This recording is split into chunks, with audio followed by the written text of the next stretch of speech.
America is known for its wide landscapes and towering cities, but what about the dark corners of this land that never see the light? The places no one talks about, the things that have been swept under the rug, waiting to be uncovered. Tonight, you'll hear a collection of the scariest true horror stories from all across the United States. These aren't tales spun for entertainment. These are accounts from people who have experienced the unexplainable, from eerie disappearances in the heart of bustling cities to unsettling encounters in abandoned towns.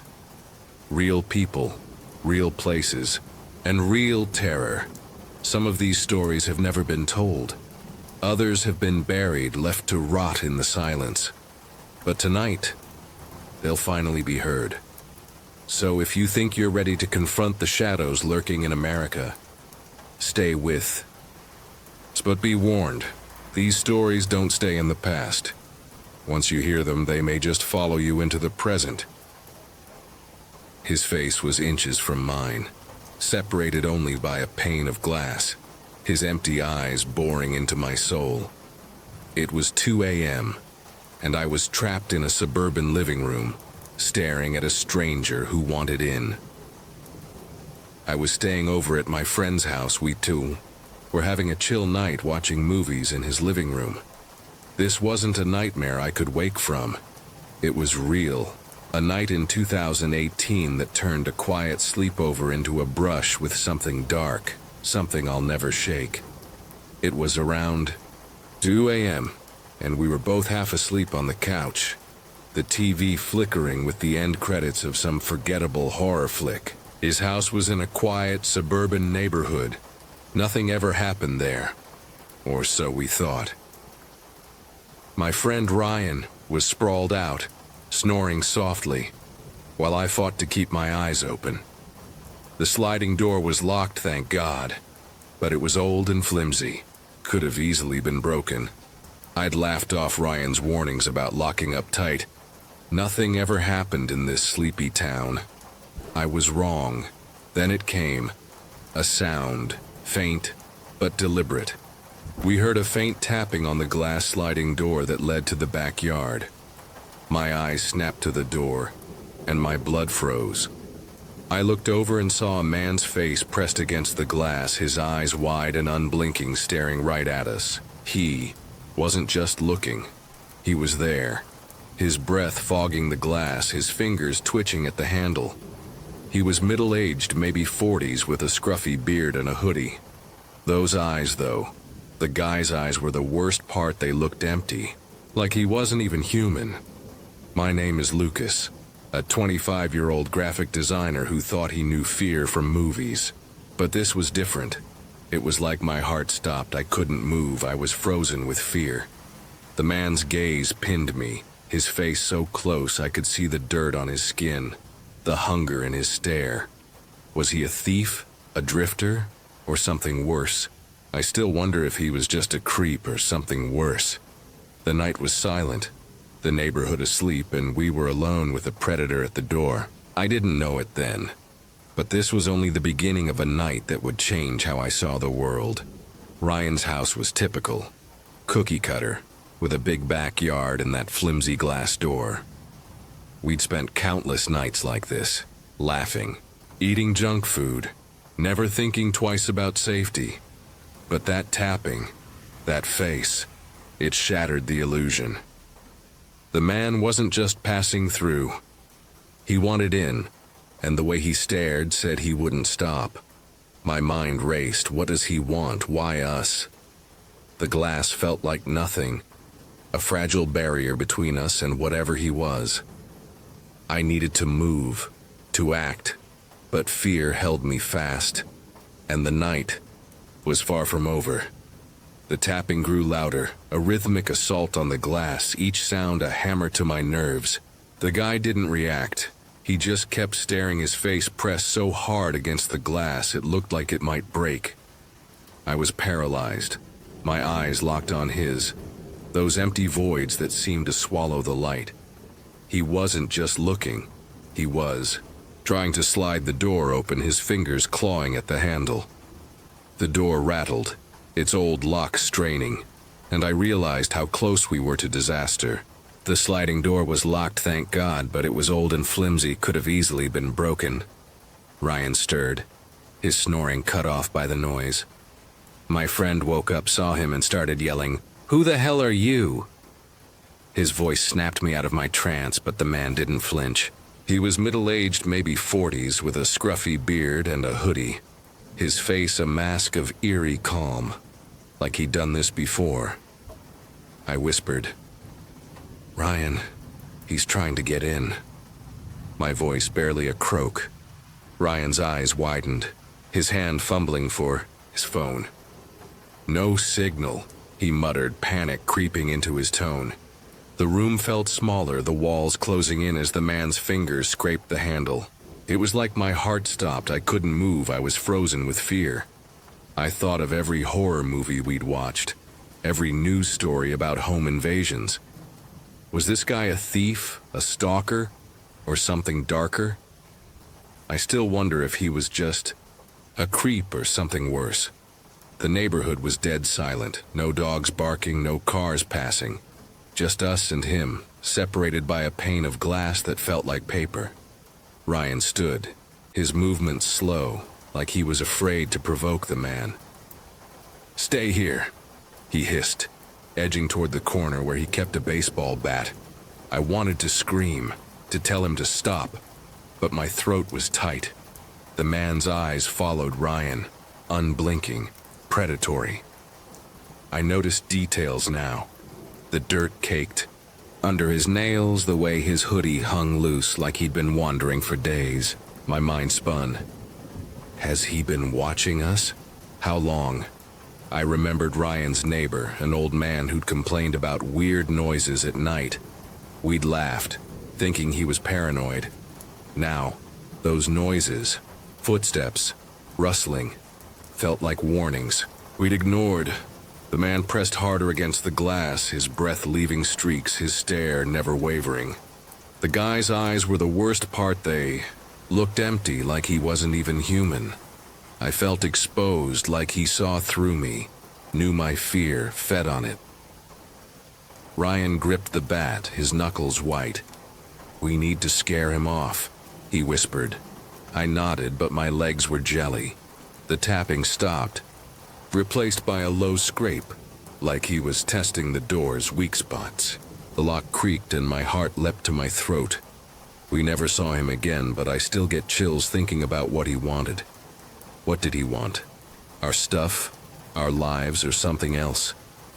The night held its breath, and I knew we were running out of time. The glass door groaned under the man's pressure, the lock straining like it was seconds from giving way.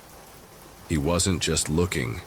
He was trying to slide the door open, his fingers clawing at the handle. Ryan lunged forward, bat raised. "Hi." My friend grabbed a baseball bat from the corner and ran toward the door, screaming at the guy to leave. His voice was raw, a mix of fear and fury, but the man didn't blink. The guy didn't react. He just kept staring, his face pressed so hard. Against the glass, it looked like it might break. Those empty eyes locked on us, unmoved, like he was daring us to act. I scrambled to my feet, my heart pounding so hard I thought it had burst. It was like my heart stopped. I couldn't move. I was frozen with fear. "Get out!" Ryan roared, slamming the bat against the doorframe. The glass shook, but the man only stepped back slightly, his hands still on the handle. The man finally backed off. He didn't run. He just walked away into the dark like he wasn't even fazed. His calm was terrifying, like he knew something we didn't, like he'd be back. I grabbed my phone, hands shaking, and dialed 911. "There's a guy trying to break in," I stammered, my voice cracking. The operator's calm questions felt surreal as I watched the man's shadow fade into the backyard. We called the cops, but by the time they got there, he was gone. Ryan stood by the door, bat still raised, his breath ragged. "What the hell was that?" he whispered, his eyes darting to the dark. The guy's eyes were the worst part. They looked empty, like he wasn't even human. The cops arrived, their flashlights cutting through the night. They found smudges on the glass fingerprints that didn't match anyone in the house. An officer, a grizzled man named Carter, frowned at the marks. The cops said there'd been reports of a guy matching that description creeping around the neighborhood at night. "You're lucky," he said. "He's been spotted before, never caught." Lucky? I didn't feel lucky. What if we hadn't woken up? What if he'd gotten inside? The thought was a knife twisting in my gut. Ryan checked the lock, his hands steady. The sliding door was locked, thank God, but it was old and flimsy, could have easily been broken. We pushed a couch against it, a pathetic barrier, and sat in silence, the bat between us. The TV hummed, its light casting long shadows, but the room felt violated, unsafe. My friend said he'd never felt safe in that house again after that. I couldn't blame him. Those eyes, that face, they were burned into my mind, a nightmare I couldn't unsee. The cops patrolled the neighborhood but found nothing. I couldn't sleep for weeks. Every time I closed my eyes, I saw his face pressed against the glass. I kept replaying it. The tapping, the stare, the way he walked away like he was in control. Was he watching us still, waiting for another chance? The night ended, but its grip tightened, a fear that followed me home and refused to let go. The night left a scar I couldn't see but felt every time I closed my eyes. I couldn't sleep for weeks. Every time I closed my eyes, I saw his face pressed against the glass. Ryan was the same, jumpy, his easy laugh gone. My friend said he'd never felt safe in that house again after that. He acted fast, installing cameras and alarms the next day. My friend installed a security system the next day and started keeping the bat by his bed. But no system could erase the memory of that face. Those empty eyes staring like they owned us. I don't stay over at friends' houses anymore, not after that night. I moved back to my apartment, but the fear followed. Every creak, every shadow was him, waiting to finish what he started. We never saw him again, but I still get chills thinking about what he wanted. Was he after our stuff, our lives, or something darker? I still wonder if he was just a creep or something worse. The question gnawed at me, a puzzle with no answer. Theme. Cops kept us updated, but it was grim. The cops said there'd been reports of a guy matching that description creeping around the neighborhood at night. He was a ghost, slipping through yards, peering into windows, never caught. They found smudges on the glass fingerprints that didn't match anyone in the house. The prints were useless, no match in any database. Officer Carter called him the Shadow, a name that stuck, a specter haunting the suburbs. "He picks quiet houses," Carter said. "You were targeted." Ryan dug into the neighborhood's history, desperate for answers. He found stories, break-ins, prowlers, all unsolved, stretching back years. A neighbor swore she'd seen a man like him, watching her kids play, vanishing when she called out. Another found footprints in her garden, leading nowhere. Was it the same guy, or were we just another stop on his endless hunt? What if we hadn't woken up? What if he'd gotten inside? The thought was a weight, crushing any sense of safety. I started researching, scouring forums for similar stories. People posted about watchers, figures who stared through windows, never stealing, just watching. Some called them human, others something else, driven by urges we couldn't fathom. I didn't know what to believe, but I felt it. He wasn't done. At night, I'd check my locks, my heart racing at every noise. Once I swore I saw a shadow outside my window, gone when I looked again. Was it him or my mind, broken by fear? Ryan, and I drifted apart, the night a wedge between us. He sold the house, moved to a gated community, but he still called, asking if I'd seen anything. I hadn't, but I felt watched, always. The shadow was out there, somewhere, his empty eyes, searching for the next house, the next prey. I wondered if we'd escaped, or if he'd let us go, biding his time for a darker game. I'm not the same person who laughed off Ryan's warnings that night. The shadow's face, those empty eyes live in me, a ghost I can't outrun. I don't stay over at friends' houses anymore, not after that night. My apartment is a fortress now. Locks, cameras, lights on at all hours. But it's not enough. I couldn't sleep for weeks. Every time I closed my eyes, I saw his face pressed against the glass. Even now, years later, a creak or a tap sends my heart racing, his stare haunting every shadow. We never saw him again, but I still get chills thinking about what he wanted. The cops never caught him. The shadow slipping through their nets, a phantom in the suburbs. The cops said there'd been reports of a guy matching that description creeping around the neighborhood at night. I checked news reports, forums, hoping for closure, but he's gone, or worse, still out there watching. What if we hadn't woken up? What if he'd gotten inside? That question is a chain binding me to that night. I've learned about predators like him, humans or otherwise, who thrive on fear, who choose their prey with precision. I still wonder if he was just a creep or something worse. Some nights I dream of him, his face against my window, his fingers on the lock. I wake, checking every corner.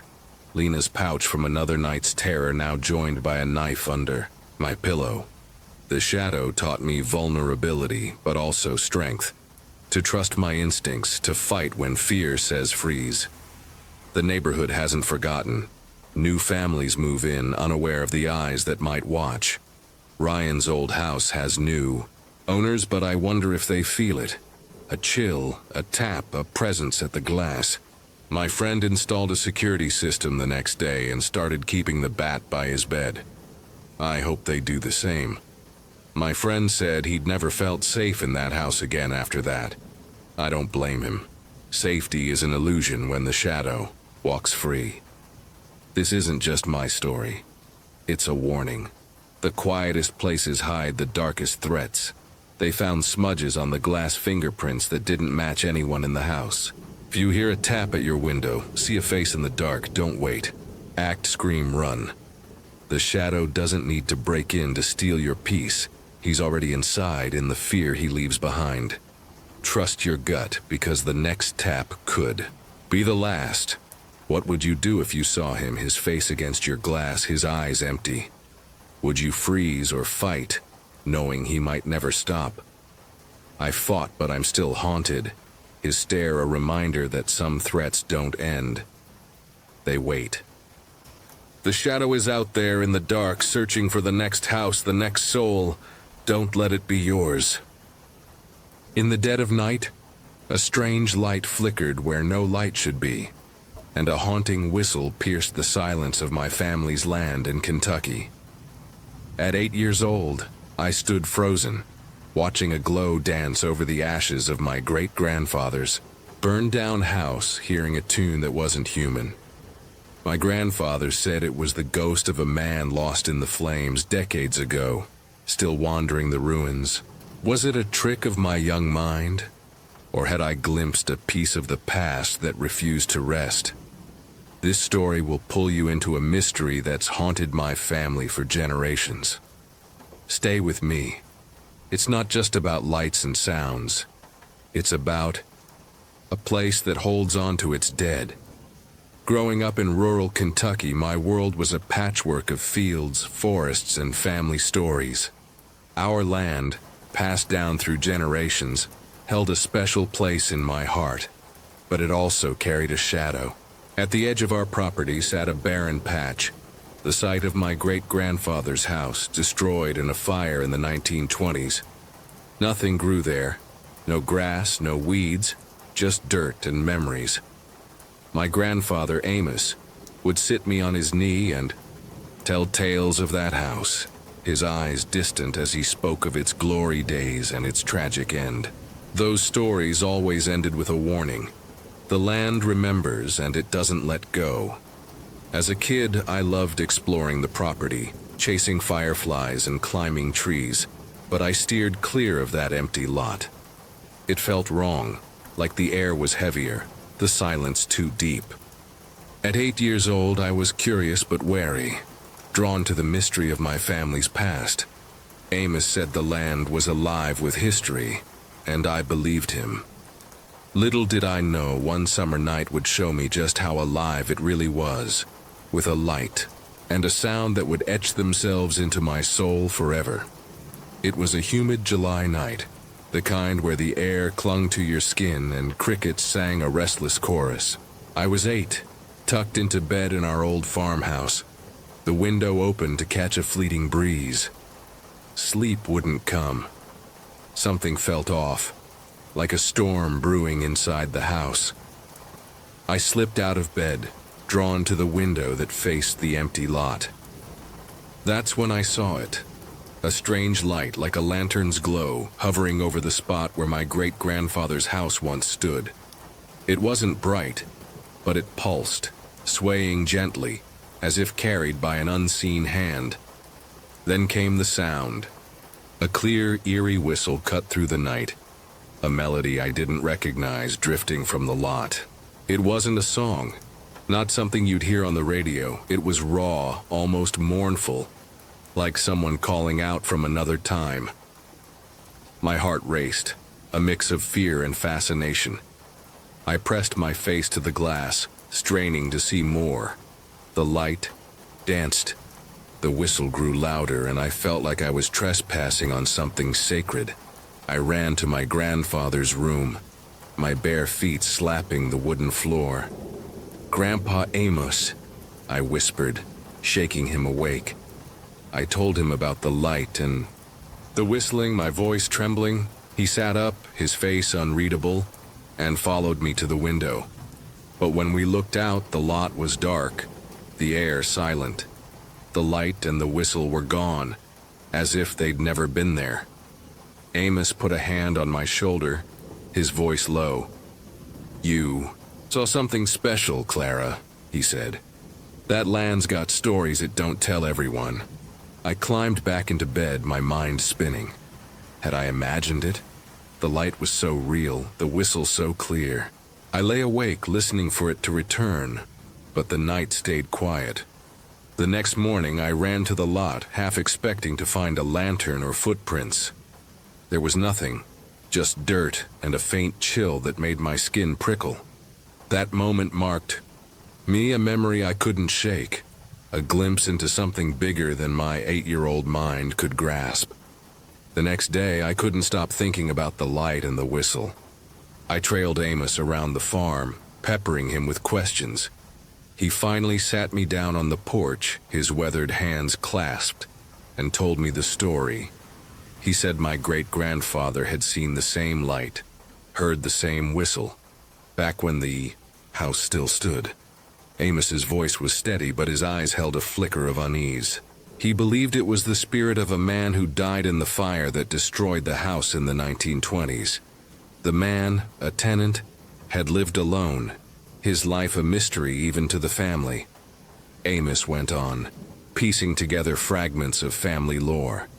The fire was tragedy, swallowing the house and, according to legend, the tenant inside.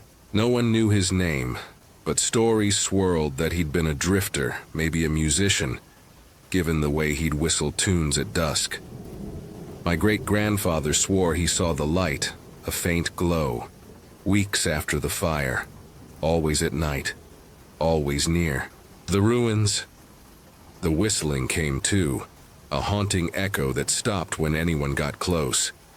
Amos said the land held on to that man's soul, trapped by the flames, still wandering where he'd died. I listened, wide-eyed, my imagination running wild. I begged Amos to take me back to the lot, to wait for the light again. He shook his head, saying some things were better left alone. But I was stubborn. Over the next few weeks, I'd sneak out at night, sitting on the porch, staring at the lot. I never saw the light or heard the whistle. Again, no matter how long I waited. The absence only fueled my curiosity. I started digging through old family photos, hoping to find a clue, a face, a name. I found nothing, but the lot felt different now, like it was watching me back. Years later, as a teenager, I researched the fire, scouring local records. The details were sparse. A blaze in 1924, cause unknown, no survivors. But one article mentioned a tenant, a man who'd kept to himself, known for his eerie whistling. It was enough to make me believe Amos's story wasn't just a tale. That lot wasn't just dirt. It was a grave, holding a piece of the past that refused to fade. That night on the Kentucky lot changed me, weaving a thread of wonder and fear into my life. I'm still curious about my family's history, still haunted by the light and the whistle. Was it the soul of that lost tenant? Or just a child's imagination running wild? The land feels alive to me, pulsing with stories I'll never fully know. I've returned to the lot as an adult, standing where the house once stood, hoping for a sign. It's always quiet now, but the memory of that night burns bright. I think about the energy of that place, how it holds onto the past. My grandfather's stories, the fire, the drifter, they're pieces of a puzzle I can't solve. But they've taught me to listen to the land, to respect its secrets. I've shared this with friends, and some say it's just a ghost story. Others, especially those from old Kentucky families, understand. The past doesn't always stay buried. So here's my question. Have you ever felt a place come alive, whispering its history through lights or sounds? Maybe it was a glow where no light should be, a voice where no one stood. Share your story in the comments. Did it scare you or draw you closer to your roots? And if you found a piece of your family's past reaching out, would you chase it or let it rest? Let's stick around for more stories that'll make you question what lingers in the shadows. You won't want to miss what's next. I was on a late-night bus heading home after a long shift when I noticed this guy sitting a few rows back. His stare bored into me, cold and unyielding, like he'd been waiting for me all night. He kept staring at me, his eyes unblinking, muttering something I couldn't make out. The bus was nearly empty, and every second felt like a countdown to something awful. I couldn't stop shaking, trapped in that metal box with a man who felt like danger itself. I started walking faster when we got off, but he followed. That night pushed me to the edge, and what happened next will make you rethink every stranger you meet. Stay with me. This story's a warning you can't ignore. It was a chilly November night in Seattle, and I was bone tired after a double shift at the diner. I was on a late-night bus, heading home after a long shift, when I noticed this guy, sitting a few rows back. The bus was old, its seats worn and creaky, the fluorescent lights flickering with every bump. Only a handful of passengers were aboard. An old woman dozing up front, a teenager with headphones, and him. He kept staring at me, his eyes unblinking, muttering something I couldn't make out. He was maybe 30, scruffy beard, wearing a hooded jacket that hid half his face. His hands fidgeted, clutching a small duffel bag, and his gaze never wavered, locked on me like I was the only person in the world. I couldn't stop shaking, my palms sweaty as I gripped my purse. I tried to focus on my phone, scrolling mindlessly, but his stare was a weight, pressing down on me.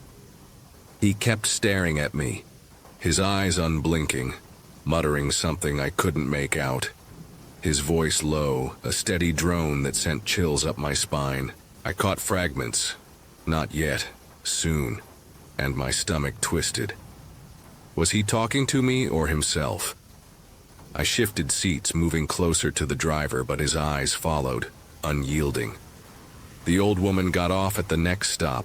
The teenager stopped later, leaving just me, the driver, and him.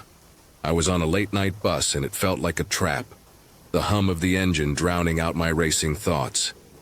I wanted to scream, to tell the driver, but fear glued me to my seat, my instincts screaming that this man was dangerous. The bus lurched to a stop, the driver's voice crackling over the intercom. The bus broke down and we all had to get off. Mechanical issues, he said. Next bus in an hour. My heart sank. It was 1 a.m., the street outside dark and empty, a rough part of town with shuttered shops and flickering streetlights.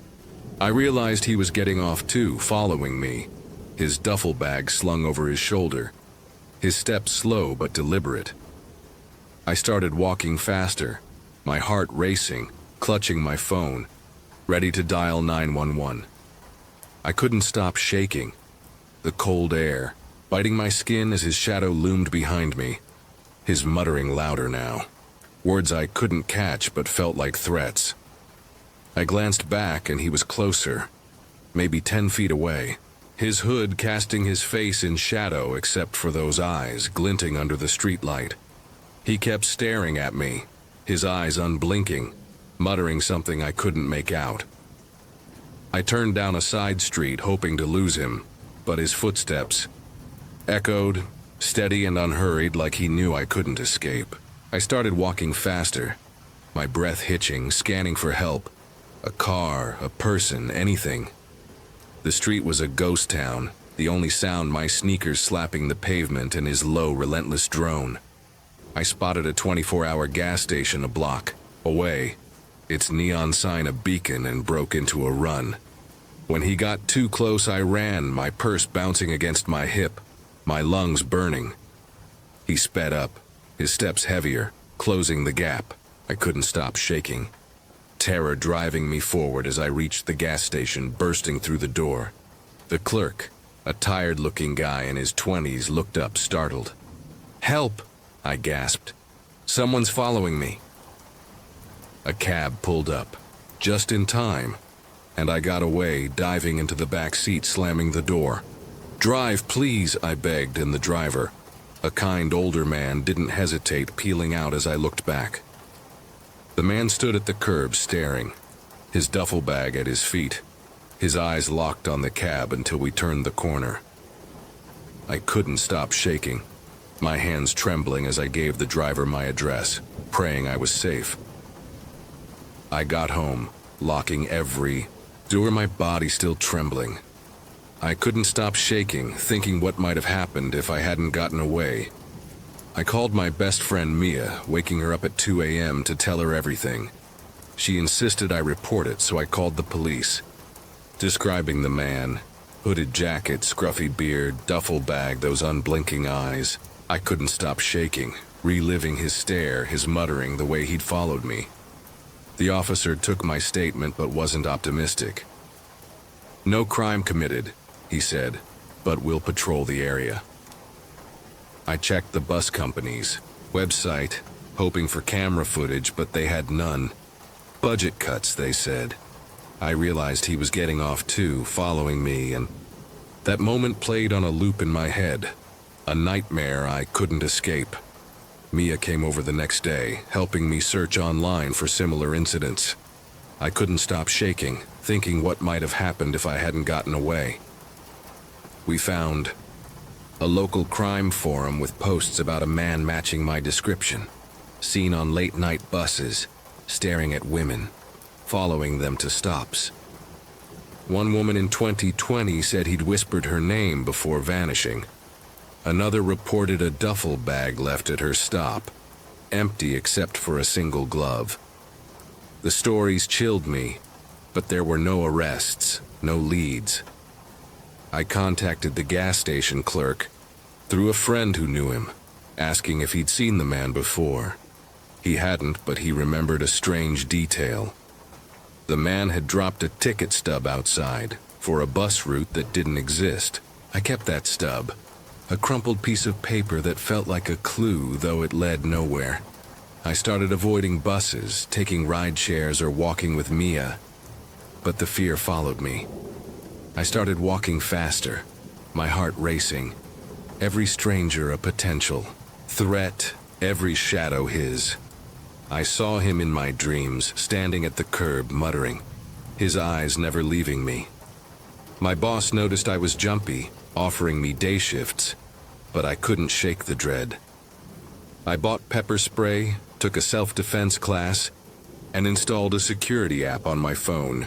Mia pushed me to move, but my apartment was all I could afford, and I refused to let him take my life. I reached out to a local reporter, Lisa, who covered crime stories. She was intrigued, digging into police records and finding a pattern.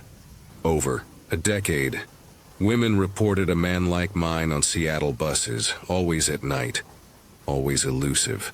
Lisa called him the bus stalker, a name that made my skin crawl.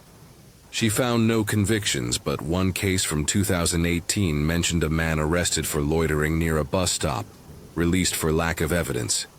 His mugshot was grainy, but those eyes, I'd know them anywhere. I couldn't stop shaking, staring at that photo, wondering if he was still out there, watching. A year later, I'm still looking over my shoulder. I was on a late-night bus heading home after a long shift, when I noticed this guy sitting a few rows back, and that night carved a scar in my soul. He kept staring at me, his eyes unblinking, muttering something I couldn't make out, his face a shadow I can't erase. I couldn't stop shaking, thinking what might have happened if I hadn't gotten away. And though I escaped, the fear clings like damp Seattle rain. Mia's my rock, checking in daily, and I've grown closer to my co-workers, finding strength in their support. I started walking faster, my heart racing, a habit I can't break. Every bus ride a test of courage. Lisa's article on the bus stalker ran last month, sparking tips but no arrests. The police added patrols to bus routes, but he's a ghost, slipping through every net. I realized he was getting off too, following me, and that memory fuels my vigilance. I found another ticket stub outside my apartment, same fake route, left, like a taunt. I gave it to Lisa, who's still digging, but answers feel out of reach. I couldn't stop shaking, holding that stub, the weight of his stare pressing down again. I've upgraded my security, cameras, a deadbolt, a panic button, and carry pepper spray everywhere. My life's different now, more guarded, but I'm stronger too. The forum posts keep coming. More women, more stories, all echoing mine. One described a man whispering her address on a bus. Another found a glove in her mailbox. It's not just me, it's a pattern, a predator who thrives on fear. I've joined a support group for survivors, sharing my story, listening to theirs. We're building a network, warning others, reclaiming our power. I couldn't stop shaking, thinking what might have happened if I hadn't gotten away. But that fear drives me to fight, to protect myself and others. This taught me that danger can hide in plain sight, on a bus, in a crowd, anywhere. When he got too close, I ran, and that instinct saved me. Trust your gut. If someone feels wrong, they are. Act fast, don't hesitate. I value my life more now, my friends, my small apartment, every moment of safety. I check on Mia, call my family, stay connected, and I've learned to speak up. Silence lets predators win. A cab pulled up just in time, and I got away, but not. Everyone's so lucky, and that's why I'm sharing this. Here's my advice, stay alert always. Know your exits, carry protection, trust your instincts. If you feel unsafe, tell someone, police, a friend, a stranger at a gas station. You're not alone. I'm still healing, but telling this story helps me breathe, helps me fight. Maybe your story can help me or someone else out there. Have you ever felt a stranger's eyes too heavy? A presence that made your skin crawl? A moment, a glance, a chase that changed you? Share it in the comments. Your truth could save someone, or remind us we're stronger together. And if you want more stories of survival and danger, hit that subscribe button and ring the bell. The world's full of shadows, but we can shine through them. Stay sharp, stay safe, and don't let fear take you. You're laughing with friends in a cozy cabin, the warmth of friendship shielding you from the dark forest outside. Then, a flicker at the window catches your eye. A face, pale and wrong, grinning at you through the glass. Your blood freezes. She's not supposed to be there. My name's Evan, and in the fall of 2020, a weekend retreat in a Michigan forest became a descent into terror that still chills my bones. This isn't fiction. It's the night I saw a woman who shouldn't exist, and the fear that followed. Home. Stay with me because this story might make you rethink that next trip to the woods. We were staying in a rented cabin in the woods. It was late past midnight. Cedar Hollow, a remote patch of Michigan wilderness, was our getaway from the grind of city life. The cabin, a rustic rental with creaky floors and a stone fireplace, sat deep in a forest of towering pines, miles from the nearest town. My friends, Jenna, Kyle, and Tara, were my escape crew, always up for adventure. We'd booked the place on a whim, craving crisp air, starry skies, and a break from our screens. We were staying in a rented cabin in the woods. It was late past midnight.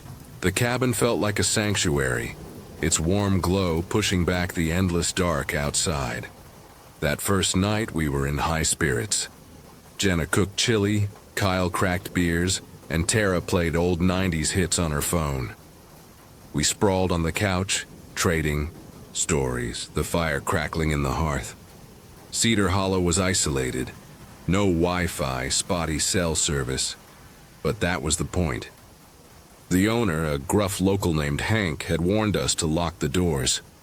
Woods attract all kinds, he'd said, his eyes lingering. We nodded, thinking he meant bears or raccoons, not realizing the real threat wore a human face. The forest was quiet. Too quiet, its silence wrapping the cabin like a heavy blanket.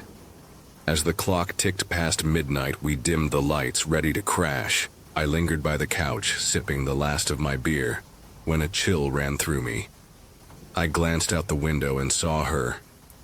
A woman, staring at me, smiling this awful, twisted grin. She stood just beyond the porch, her pale face glowing in the moonlight. Her smile wide and unnatural, like it didn't belong on a human mouth. My heart stopped. I blinked, thinking it was a trick of the light, but she was still there, eyes locked on mine, unblinking. "Guys," I croaked, my voice barely a whisper. "There's someone outside." The room went still, and the nightmare began. Jenna spun around, her eyes wide. "What do you mean, someone?" I pointed at the window, my hand shaking. I glanced out the window and saw her. A woman staring at me, smiling this awful, twisted grin. She was still there, her face unnaturally pale, her smile stretching ear to ear, teeth glinting in the moonlight. Her eyes didn't blink, didn't waver, boring into me like she could see my soul. Kyle rushed to the window, Tara behind him. "Holy, Evan, who is that?" Kyle hissed, his voice tight. I couldn't answer. My throat dry, my legs rooted to the floor. "She's just standing there," Tara whispered, her voice trembling. The woman didn't move, didn't flinch, her grin fixed, mocking.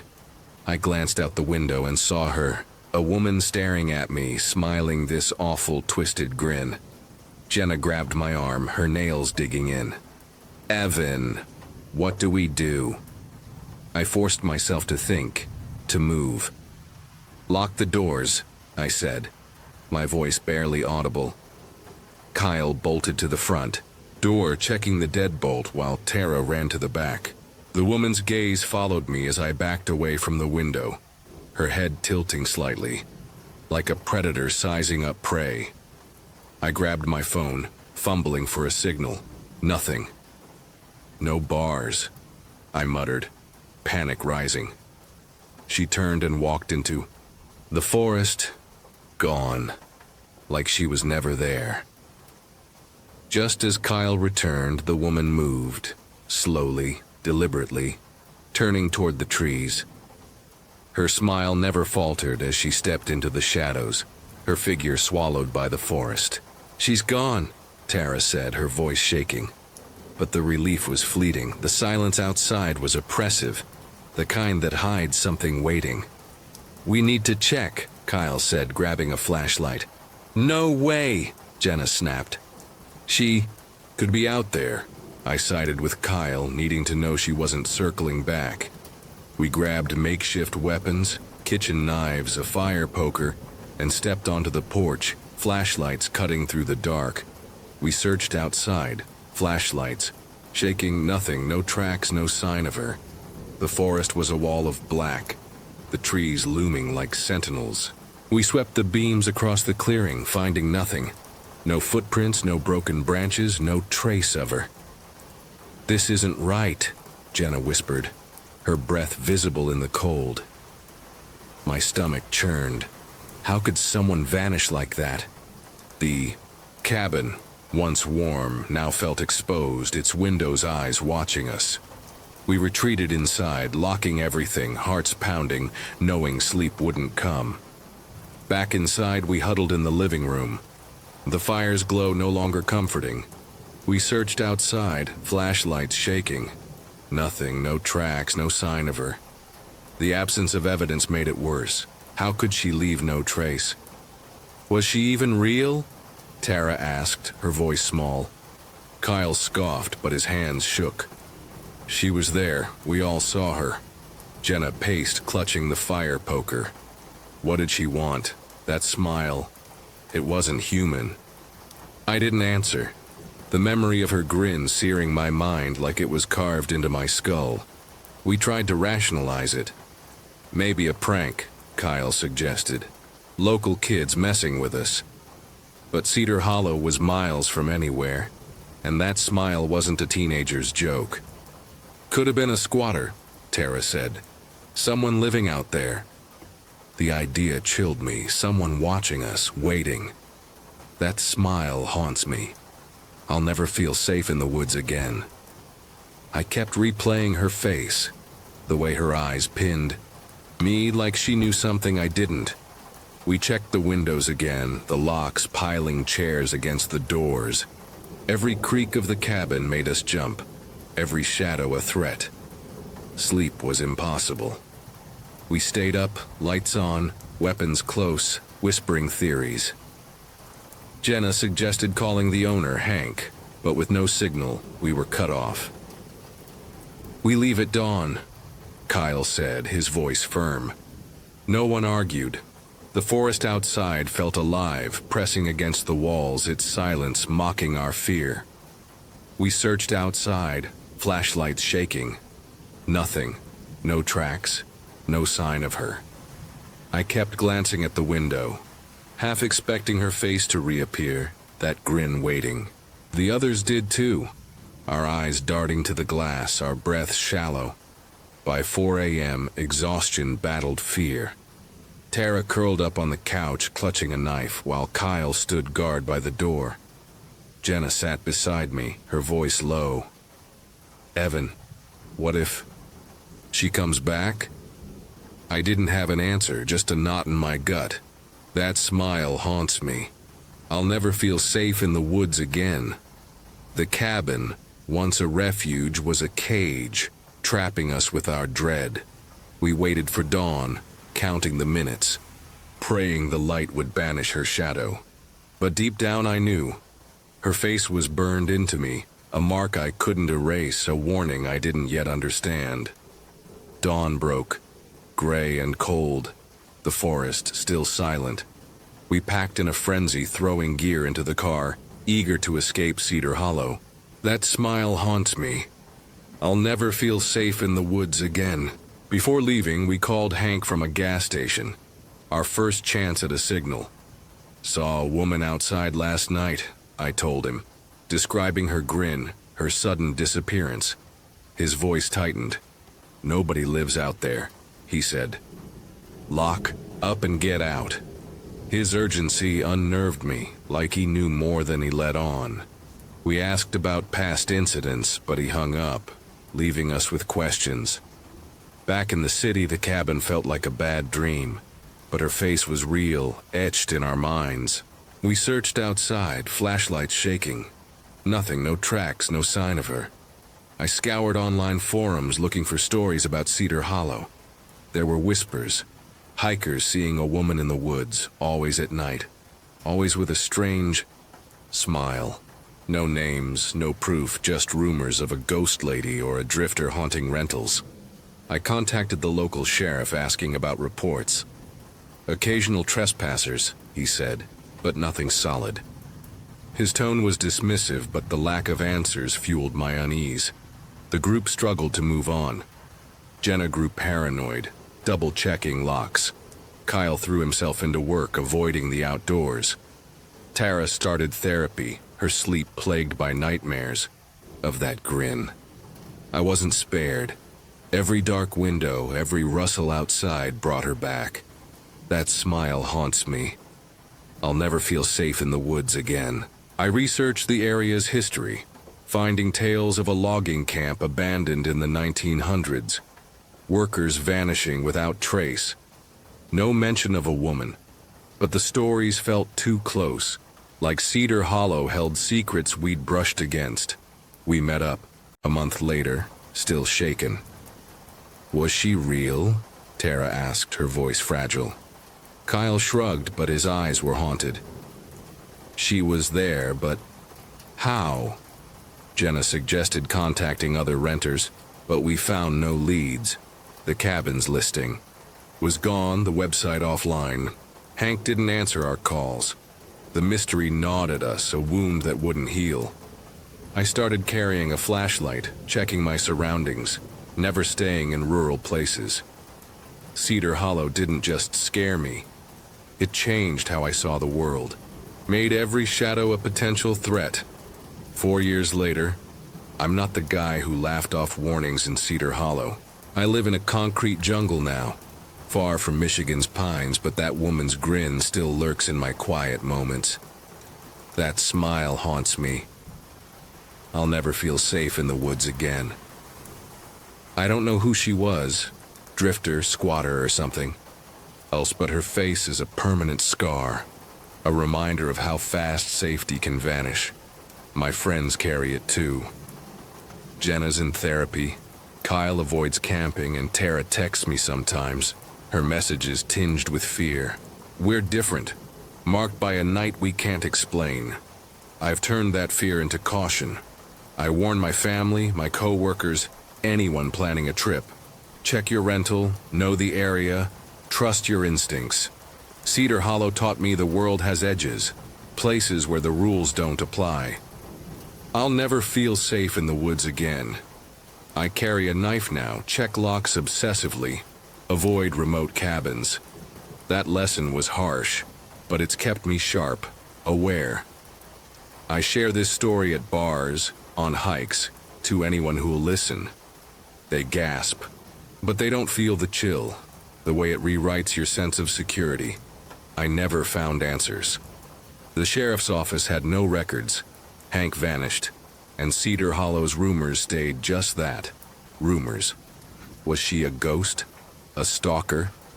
Her smile, so wrong, suggests something I can't grasp. I've accepted the mystery, let it shape me without consuming me. That smile haunts me. I'll never feel safe in the woods again. Cedar Hollow wasn't a vacation. It was a warning, a glimpse into the dark corners we ignore at our peril. I've told this to strangers, friends, anyone dreaming of a forest escape. Lock your doors, keep a light on, watch the windows. If you rent a cabin, ask questions. Know who's been there, what's nearby. The woods are beautiful, but they hide things, people maybe worse, who watch when you think you're alone. Trust that shiver down your spine, that urge to look twice. It saved me once, and it might save you. Because out there in the dark, a smile can be a threat, and a glance through a window can change you forever. The hotel room was silent, but it wasn't empty. At 2 a.m., I lay awake, the weight of unseen eyes pressing into me, a whisper of movement just beyond the shadows. Something was in the room with me, and it wasn't human. It was waiting, watching, wanting. I didn't dare move, didn't dare breathe too loudly, because I knew, if I acknowledged it, it would never let me leave. My name's Lucas, And in the winter of 2017, I checked into a rundown hotel off a lonely highway in upstate New York, a last-minute stop after a long drive.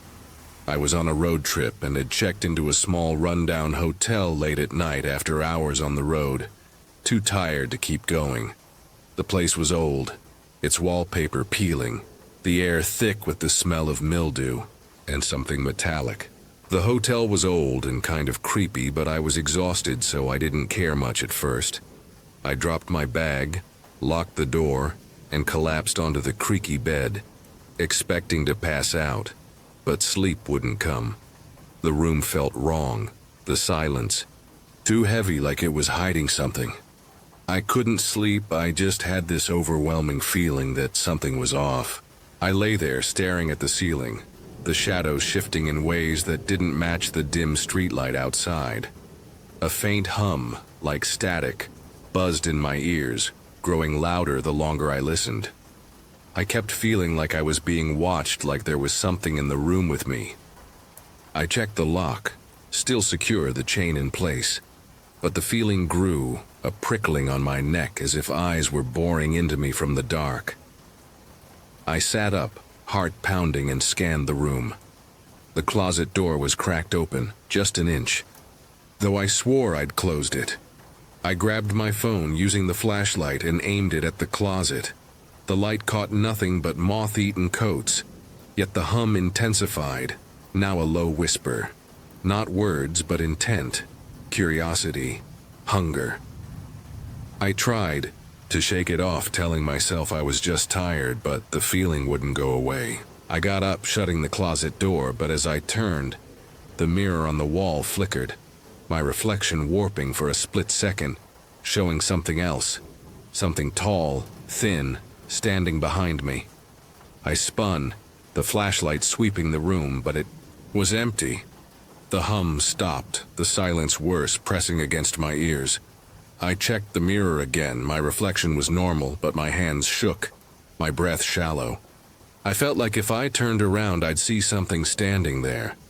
The room wasn't just creepy, it was alive, and whatever was in it knew I was aware. I climbed back into bed, pulling the covers over me, but the feeling of being watched never left, and the night was far from over. I lay under the covers, my phone's flashlight casting a weak glow, the hum returning louder, like a pulse in the walls. I kept trying to close my eyes, but every time I did, I felt like something was getting closer.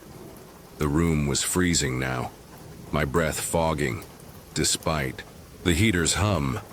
I clutched the phone, checking the time, 3 a.m., hours until dawn. The feeling of being watched grew sharper, like needles on my skin, and the shadows seemed to move, stretching toward the bed, though nothing cast them. I forced myself to sit up, the bed creaking, and aimed the flashlight at the mirror. My reflection stared back, but the edges blurred, like the glass was rippling. I couldn't shake the feeling that if I looked in the mirror, I'd see something else. I turned away, focusing on the door, but the hum shifted, now a whisper, faint but clear.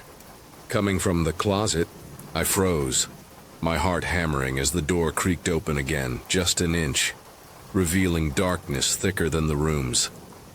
I grabbed my keys, ready to bolt, but the whisper grew, not words but a presence, pressing into my mind, urging me to look, to acknowledge it.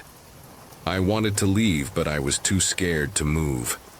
I swung the flashlight toward the closet, the beam shaking, and saw something. A flicker, tall and thin, standing just inside. My throat tightened, my body locked, as the figure shifted, its form indistinct, like smoke given shape. The hum surged, the whisper now a voice, cold and sharp. "Stay!" I stumbled back, tripping over my bag, the flashlight clattering to the floor. The room spun, the shadows lunging, and I scrambled to the door, fumbling with the chain. The lock stuck, the handle resisting as if the room itself was fighting me. I finally got the door open and ran into the hallway, but it was empty and silent. The hallway was dim, the fluorescent lights flickering, the air colder than it should have been. I slammed the door shut, leaning against it, my breath ragged, but the hum followed, echoing down the corridor, coming from nowhere and everywhere. Checked my phone. No signal, the battery draining fast despite being charged. The hallway stretched endlessly, doors identical, no sound but the hum, now a low growl vibrating in my chest. I moved toward the stairs, my footsteps echoing, but the growl grew and I felt it. Eyes watching from the dark, tracking my every move. I kept looking behind me, expecting to see something following me. The hotel wasn't just old, it was a trap, and whatever was here had chosen me. I reached the stairwell, the door heavy, and pushed it open, the hum chasing. Me promising I couldn't escape. The stairwell was a black void, the hum a roar, vibrating through the walls. I ran down the stairs, my heart pounding so hard I thought it would burst. My flashlight flickered, the beam weak, barely cutting through the dark. The growl followed closer, like footsteps echoing just out of sight. I kept feeling like something was right behind me, like if I turned around I'd see it. I reached the lobby, expecting lights, people, safety, but it was empty. The front desk abandoned, the air thick with that metallic smell, sharper now, like blood. I spun, the flashlight sweeping the room, catching a flicker in the corner. A shadow, tall and thin, its edges blurring like it was slipping out of reality. I saw something in the corner of my eye, a shadow or something moving. But when I looked, it was gone. My chest tightened, my legs trembling, as the growl turned into a laugh, low and guttural, echoing from the walls. The shadow moved, gliding toward me, its form indistinct like a figure draped in smoke. I backed away, the flashlight shaking, and it stopped, its head tilting as if studying me. "Who's there?" I shouted, my voice cracking, but the laugh sharpened, mocking, filling my head with whispers. My name, my fears, my secrets. I felt like it was trying to get inside my head, like it wanted me to stay. The shadow stepped closer, the air growing colder, the hum a physical force, pushing me back. I stumbled, hitting the desk, papers scattering, and saw it. A guest log opened to a page with my name. But the date was wrong, years in the past, the ink fresh, as if I'd signed it then. I bolted for the front door, the glass rattling as I yanked it, but it wouldn't budge, the lock unyielding. The laugh grew, the shadow closer, its form flickering like it was struggling to hold shape. I swung the flashlight, the beam catching its face, no eyes, no mouth, just a void staring into me. I was terrified. I didn't know what it was, but I knew it wasn't human. My mind screamed, run, hide, fight, but my body froze, the hum drowning out everything, the whispers urging me to give in, to stay forever. I snapped out of it, diving behind the desk, my hands scrabbling for anything, a key, a weapon. I found a letter opener, its blade dull but sharp enough, and clutched it, my breath shallow. The shadow loomed, its laugh a blade in my mind, and I felt it. Its intent not to kill but to claim, to keep me in this place. I crawled toward the stairwell, the hum chasing me, the shadow's presence a weight on my soul. The hotel wasn't just haunted. It was a prison, and I was its prisoner, fighting to escape something that didn't want to let go. I crawled through the lobby, the letter opener clutched in my hand, the hum a deafening roar, the shadow's laugh echoing behind me. I kept moving, trying to find a way out, but every door I tried was locked. The stairwell loomed, a black maw, but I had no choice. I scrambled up the stairs, the shadow's presence a cold weight, its whispers screaming in my mind. Stay, belong, never leave. I felt like the hotel itself was trying to keep me there, like it was alive. The air grew thicker, the walls seeming to pulse as if the building was breathing, conspiring to trap me. I reached the second floor, the hallway stretching endlessly, doors identical, the hum vibrating through the floor. I tried every door, but they were all locked. I was trapped. The shadow followed, its form flickering at the hall's end, its laugh sharper, hungrier. I ran, my footsteps echoing. The letter opener slick with sweat, useless against something that wasn't flesh. The hum surged, the whispers now a chorus, my name repeated, pulling at my thoughts, urging me to stop, to surrender. I refused, slamming my shoulder into a door, the wood splintering but holding. The shadow was closer, its form glitching like a signal breaking. I dove into an alcove, a fire exit sign glowing faintly, and yanked the door.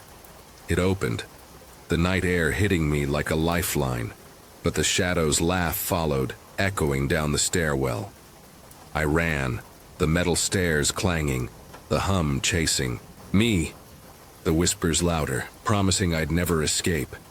The parking lot was below, my car a glint of hope, but the shadow was faster, its presence a cold hand on my neck, slowing my steps. I reached the lot, fumbling with my keys, the car door, sticking, my breath ragged. The shadow loomed, its form flickering, the hum a physical force pushing me back. I yanked the door open, diving inside, slamming it shut, the locks clicking. I started the car, my hands shaking so bad I could barely turn the key. The engine roared, and I floored it, tires screeching. The shadow's laugh fading as I hit the highway. I didn't stop. Until I was miles away, my heart still racing, my mind still reeling. I pulled into a diner, collapsing against the wheel, the letter opener still in my hand. The waitress stared, but I couldn't speak, my body trembling. The shadow's faceless form burned into my mind. I kept looking out the window, expecting to see it following me, but there was nothing. The car was scratched, the rearview mirror cracked, proof it was real. I drove home, the hum fading, but the hotel's weight stayed, like I'd left something behind, something it had claimed. The night wasn't just a bad memory, it was a mark, and I knew it wasn't over. At home, I locked every door, the letter opener by my bed, the hum still echoing in my mind. I was shaken up for weeks. I couldn't sleep.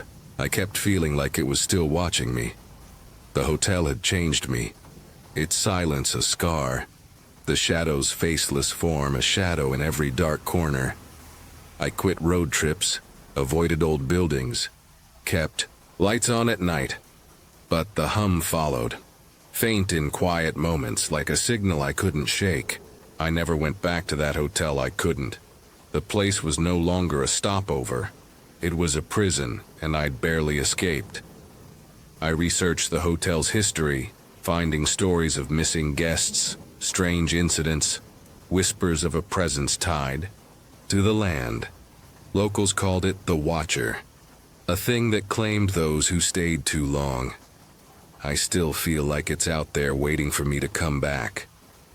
I installed cameras, checked locks obsessively, but nothing erased the feeling that something was watching, waiting for me to return. The guest log haunted me. My name, the wrong date, like I'd been marked years before I'd arrived.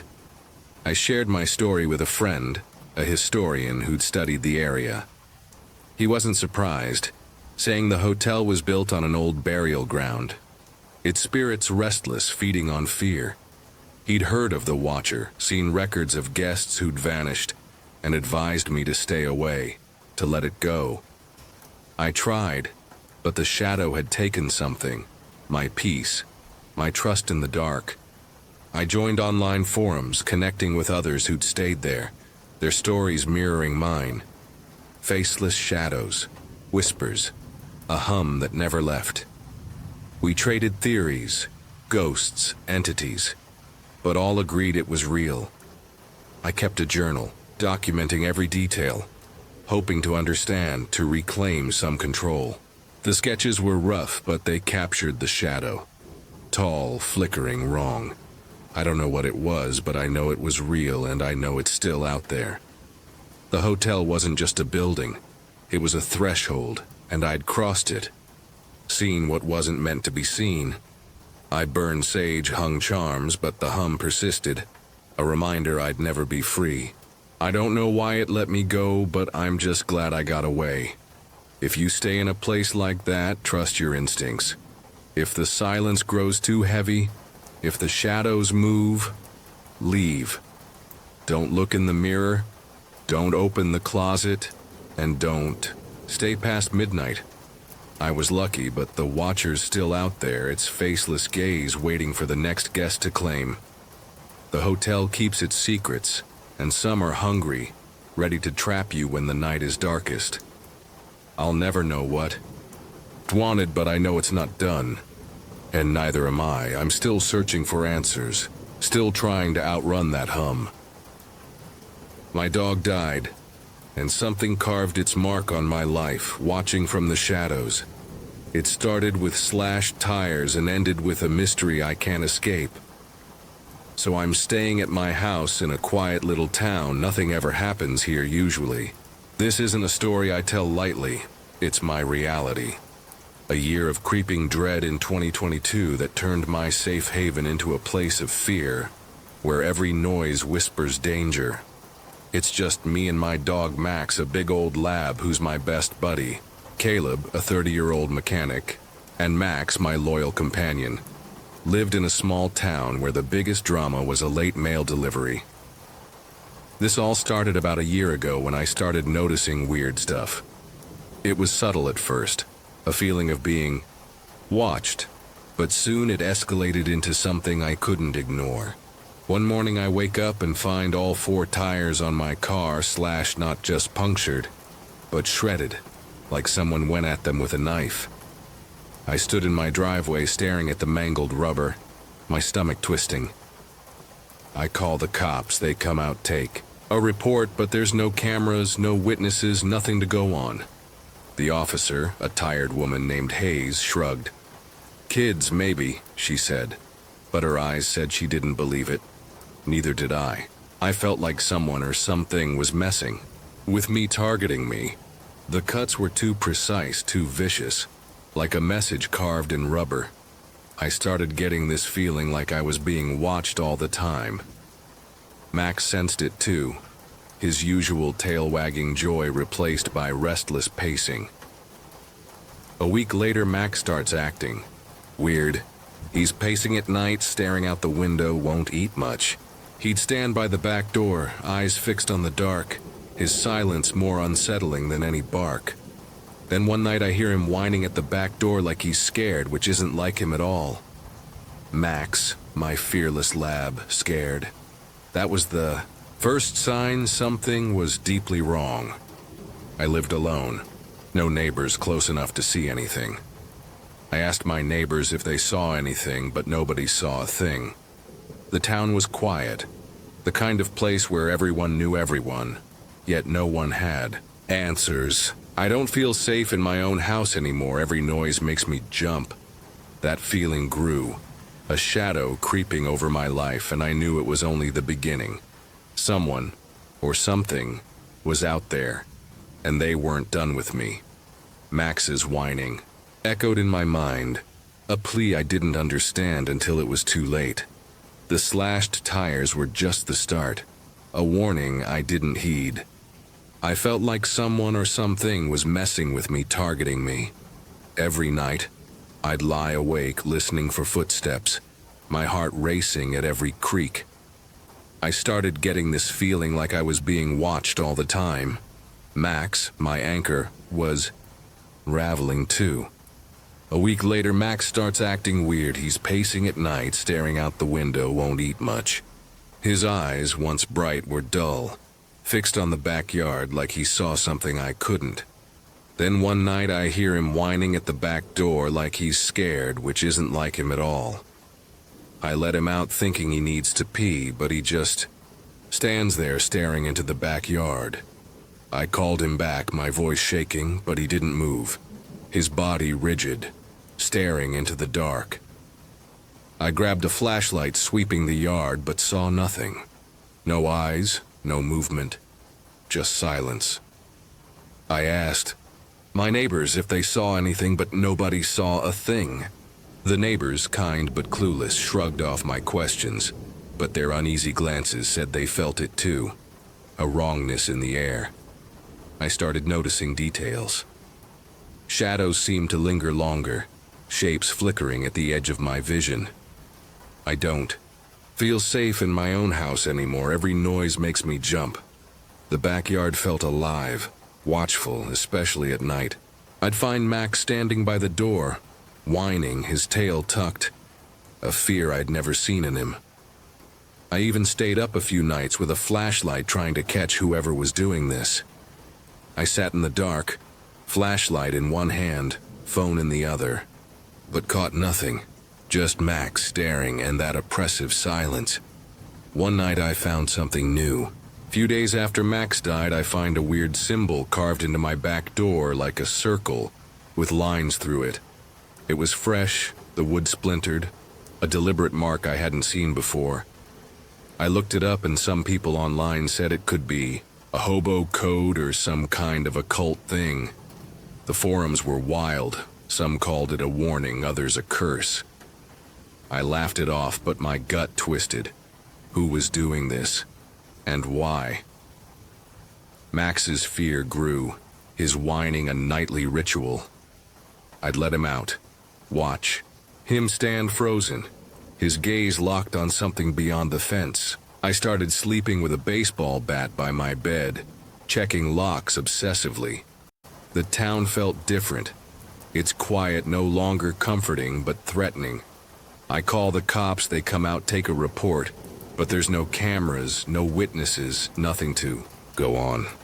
Officer Hayes came again, her face grim. Could be a prank, she said, but her tone said she doubted it. I doubted it too. Someone was out there, and they were closing in. The air turned heavy, like the world was holding its breath, waiting for the inevitable. Then one night I hear him whining at the back door like he's scared, which isn't like him at all. I let Max out, my heart pounding, and watched him stand frozen, staring into the backyard's darkness. I let him out thinking he needs to pee, but he just stands there staring into the backyard. I called, but he didn't budge, his eyes locked on something I couldn't see. The next morning I find him dead in the yard, no marks, no blood, just dead. I dropped to my knees, my hands shaking as I touched Max's cold fur. It freaked me out. I mean, Max was healthy, no way he just dropped dead like that. He was fine days ago. My big, goofy lab, now lifeless, his eyes staring blankly at the sky. I got a vet to look at Max, but they couldn't figure out what killed him. No poison, no injury, nothing. The vet, a kind woman named Dr. Ellis, shook her head. It's like his heart just stopped, she said, but her frown said she didn't believe it. Neither did I. I felt like someone or something was messing with me, targeting me. The tires, the symbol, Max's fear. It wasn't random. A few days after Max died, I find a weird symbol carved into my back door like a circle with lines through it. I hadn't noticed it that night, but there it was, stark against the wood. A second mark, fresher, deeper. I looked it up and some people online said it could be a hobo code or some kind of occult thing. My research turned up nothing solid, just whispers of rituals, warnings left by those who knew too much. I buried Max in the backyard, his favorite spot, but it felt wrong, like I was burying more than my dog. I still don't know what happened to Max or who's doing this, but it's like they're still out there. That night, I found another sign. Then I start finding little piles of rocks on my porch, always 3 rocks stacked up. 3 stones, perfectly balanced, left while I slept. I asked my neighbors if they saw anything, but nobody saw a thing. The neighbors were spooked now, their doors locked tight, but no one had seen anything. No cars, no strangers, nothing. I put up cameras after that, but they never caught anything weird, just me coming and going. The footage was useless, just me, haunted, checking the porch, the yard, the dark. I don't feel safe in my own house anymore. Every noise makes me jump. I sat up, bat in hand, watching the windows, but the rocks kept appearing, the symbols multiplying. Another, on my shed, then my mailbox. Someone was here, leaving their mark, and Max's death was their loudest message yet. The night closed in, and I knew I was running out of time. The rocks still appeared, 3 stones stacked like a silent curse, and I'm still waiting for answers that never come. I still don't know what happened to Max or who's doing this, but it's like they're still out there. My house is no home, it's a battlefield. Every corner marked by fear. I don't feel safe in my own house anymore. Every noise makes me jump. Caleb, the mechanic who once laughed at ghost stories, is gone, replaced by a man who checks locks and dreams of his dog's whine. Sometimes at night I think I hear Max whining, but it's just the wind or something. I'm thinking about moving, but I don't know if it'll follow me. I've listed the house, but the thought of leaving feels like abandoning Max, like letting it win. I still don't know what happened to Max or who's doing this, but it's like they're still out there. Emma's research points to the land, old, rituals, spirits tied to the earth, awakened by something we can't name. Then I start finding little piles of rocks on my porch, always 3 rocks stacked up. The symbols, the rocks, they're not random. They're a language, a claim I can't read but feel in my bones. I felt like someone or something was messing with me, targeting me. The neighbors are on edge, their own symbols appearing, their dogs acting strange. We've reported it, but I asked my neighbors if they saw anything, but nobody saw a thing. The cops, even Hayes, are stumped, their reports piling up with no leads. I put up cameras after that, but they never caught anything weird, just me coming and going. I've stopped sleeping. My night spent watching the dark, waiting for the next rock, the next mark. Emma says the land might be angry, its spirits punishing us for sins we don't know. Few days after Max died, I find a weird symbol carved into my back door like a circle with lines through it. I see it everywhere now, in my dreams, on my skin when I wake, as if it's part of me. I looked it up, and some people online said it could be a hobo code or some kind of occult thing. But it's more, a warning we ignored, a presence we invited. This isn't just my story, it's a warning. The quietest towns hide the deepest shadows. If your dog dies without cause, if symbols mark your door, don't wait. Run or fight, but don't ignore it. Trust your instincts, because what's out there doesn't just watch, it claims. What would you do if the rocks appeared, your home no longer yours? Would you stay, searching, or flee, knowing some things can't be outrun? I'm still here, haunted. The symbol's a reminder that some marks never fade. The shadows are waiting, and they know my name. Under a moonlit Ohio sky, my daughter and I sat in an abandoned playground, our fingers trembling on a Ouija board. The air grew cold, and the planchette moved, spelling out a name. Lucy. She was 8 years old, forever bound to this place, her voice echoing through the night. She told us she stayed to protect the playground, keeping kids safe from harm. Was she a ghost, a guardian, or something else? This isn't just a spooky tale. It's a story of love, loss, and a little girl's unbreakable bond with the living. Stay with me, because what we discovered that night will leave you wondering who's watching over the places we love. In a quiet corner of Ohio, our small neighborhood revolved around an old playground, its rusted swings and faded slide a relic of better days. I'm Nora, a single mom, raising my 10-year-old daughter Ellie in a modest house just across the street. That playground was steeped in local legend. A little girl, killed in an accident decades ago, was said to haunt it. Neighbors whispered about strange giggles on windy nights, shadows flitting across the swings. Ellie, with her endless curiosity, soaked up these stories, her eyes wide with wonder. I brushed them off as folklore, but I couldn't deny the playground's eerie pull.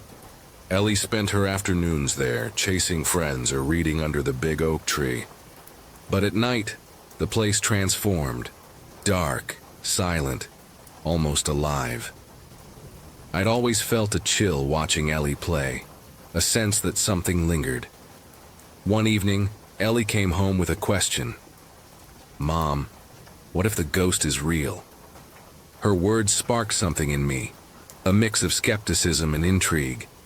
We'd both heard the tales of the girl, named Lucy by the locals, who died when a swing broke. The stories made us curious, eager to know more about the playground's past. That curiosity led us to a decision that would change how we saw our little corner of the world forever. It was a crisp autumn night, the kind where the leaves crunched underfoot and the stars burned bright. Ellie and I had been talking about the playground's ghost for weeks, our curiosity outweighing our nerves. We'd found an old Ouija board in a thrift store, its letters faded but intact, and decided to try it. With a mix of excitement and fear, we snuck to the playground after dark, setting the board on a picnic table near the swings. The air was still, the only sound the creak of a rusty chain swaying in the breeze. I lit a candle, its flicker casting long shadows across the slide. Ellie, her eyes wide, placed her fingers on the planchette. I did the same, my heart thudding. "Is anyone here?" I asked, my voice barely above a whisper. The planchette twitched, then slid smoothly to yes. Ellie gasped, asking, "Who are you?" The board spelled out Lucy, then 8, confirming she was a girl who died at the playground. My skin prickled, a chill running down my spine. This wasn't a game anymore. Something was with us. I swallowed hard, asking, "Why, are you here, Lucy?" The planchette moved again, slow but deliberate. Protect. Ellie's voice trembled as she asked, "Protect what?" The board answered, KIDS. Lucy was guarding the playground, keeping children safe. I felt a shiver, but not a fear. Lucy's presence felt gentle, almost kind. The candle flickered, though there was no wind, and I sensed her watching us, a silent sentinel in the dark. We sat there frozen, as the planchette stilled. Ellie whispered, "Thank you, Lucy." And we closed the session, our hands shaking. As we packed up, I noticed the playground felt different, less heavy, like a weight had lifted. We walked home in silence, the Ouija board tucked under my arm, both of us processing what had happened. That night, Ellie slept with a smile, but I lay awake, wondering about Lucy, her life, her death, and why she stayed. The morning after our Ouija session, Ellie and I returned to the playground, half expecting it to feel ordinary. But something had changed. The place looked cleaner, no litter, no broken branches, as if someone had swept it tidy. The swings hung still, the slide gleamed under the sun, and the oak tree's shadow felt welcoming, not eerie. I couldn't shake the feeling that Lucy had done this, her gentle touch shaping the space. Ellie ran to the swings, laughing, and I watched, a warmth spreading in my chest. This wasn't just a playground anymore. It was Lucy's domain. We didn't use the Ouija board again, sensing Lucy didn't need it to be heard. Over the next few weeks, we noticed small things. Kids played longer, fights were rare, and parents remarked how safe the playground felt. I felt Lucy's presence not as a ghost to fear, but as a protector watching over every child. Ellie started calling her our guardian, and I didn't correct her. I dug into the playground's history, visiting the local library to piece together Lucy's story. Records were scarce, but an old article from the 1950s mentioned a girl, Lucy Carter, killed when a swing's chain snapped. She was 8, loved by her family, known for her bright smile. The accident shook the town, and the playground was never the same. I shared this with Ellie, and we sat quietly, imagining Lucy's life, her laughter, her games, her untimely, and the experience made us think about life, death, and what it means to protect others. We kept visiting the playground, not to summon Lucy, but to honor her. Ellie would leave small gifts, a flower, a shiny stone, under the oak tree, whispering, "For Lucy." I'd watch, marveling at my daughter's empathy, and at the bond we'd formed with a girl long gone. The playground became our sanctuary, a place where the veil between worlds felt thin, where Lucy's spirit reminded us that love endures beyond death. Our night with Lucy and the Ouija board reshaped how Ellie and I see the world. It was chilling, yet heartwarming, a glimpse into a spirit's kindness. We don't fear the playground anymore. It's a place of comfort, guarded by a little girl who never left. I still think about Lucy, her protective spirit, and what it means to leave a legacy. Her story, pieced together from whispers and records, is a reminder that even in death we can care for the living. Ellie and I have grown closer through this, bonded by a shared secret. We've told friends about Lucy, and some scoff, calling it a kid's fantasy. But others, especially those who've felt a presence in old places, listen with quiet respect. The playground is thriving now, a haven for kids, and I believe Lucy's touch is why. This experience taught us to embrace the unknown, to find beauty in the unseen. So, here's my question. Have you ever connected with something beyond this world? A spirit, a feeling, a guardian? Maybe it was a message in the dark, a sign that someone's watching over you. Share your story in the comments. What did it teach you? And if you found a spirit like Lucy, would you reach out or let them rest? Let's talk. Stick around for more stories that'll make you believe in the unseen. You won't want to miss what's next. I was walking to the mailbox at the end of our street, just a quick trip to grab the mail, when I saw him, a stranger, watching me from across the road, his smile wrong, predatory. This man came out of nowhere, staring at me with this creepy smile, and my world tilted, the familiar street turning into a trap. He started walking toward me, his voice soft but chilling, asking questions no one should ask a kid. I was shaking so bad, my heart screaming to run. That moment changed me, and the way I escaped will stay with you forever. I never told my mom until years later. Stay with me. This story's a wake-up call you won't forget. It was a sunny afternoon in Montgomery, Alabama, the kind where the air smells of cut grass and kids play in the street. I was 10, proud of my job as the family's mail fetcher. I was walking to the mailbox at the end of our street, just a quick trip to grab the mail. A short walk past neat lawns and familiar houses. The mailbox cluster was by the community office, a spot I'd visited 100 times. But that day felt different. The street too quiet, the usual chatter of neighbors absent. This man came out of nowhere, staring at me with this creepy smile, stepping from behind a parked car as I reached the mailboxes. He was middle-aged, white, with thinning hair and a faded polo shirt, his eyes too bright, like he was hiding something. He started walking toward me, saying he needed help, his voice soft but off, like he was reading a script. "Hey kid, you live around here? You alone?" he asked, his smile widening.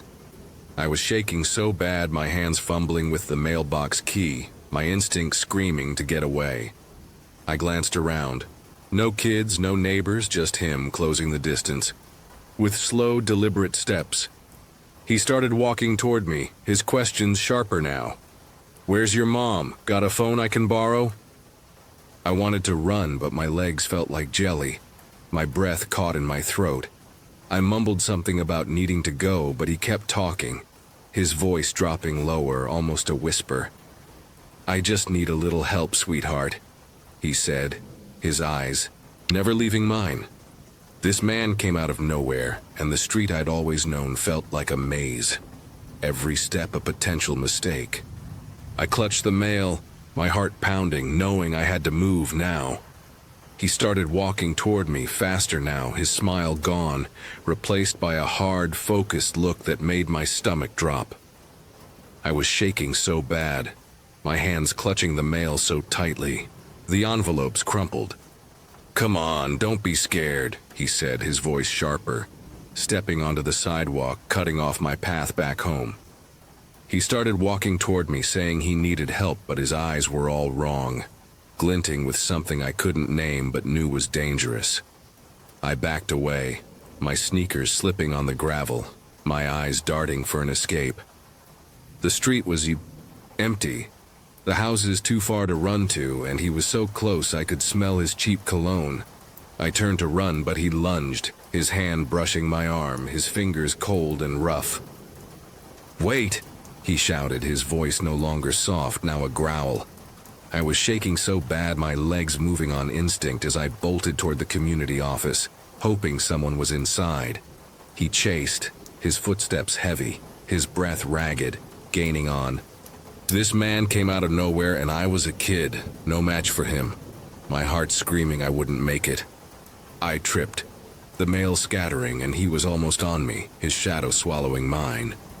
Then I heard it, a car horn, sharp and loud. A lady driving by stopped her car, yelled at him, and got me out of there. "Hey, get away from her!" she screamed, her SUV screeching to a halt. She leaned out the window, a woman in her 30s, her face fierce. The man froze, his eyes narrowing, then backed off, raising his hands like he was harmless. "Just talking," he muttered, but she wasn't buying it. "Get in, honey," she called to me, and I scrambled into her passenger seat, tears streaming down my face. I was shaking so bad, my voice gone as she sped away, the man shrinking in the rearview mirror, his creepy smile back as he watched us go. A lady driving by stopped her car, and I was safe, but the terror clung to me like a second skin. The woman, Karen, drove me home, her voice calm but firm as she asked if I was okay. I was shaking so bad, unable to speak, the mail still clutched in my hands. I never told my mom until years later, too scared she'd ground me for going out alone, too ashamed I'd frozen instead of fighting. Karen called the police from my driveway, describing the man, white 40s polo shirt, creepy smile. I was shaking so bad, reliving his cold touch, his growl, the way he'd chased me. The cops came, took my statement, and searched the area, but he was gone. No trace except the scattered envelopes I'd dropped. This man came out of nowhere, and the police found nothing. No car, no witnesses, just my word and Karen's.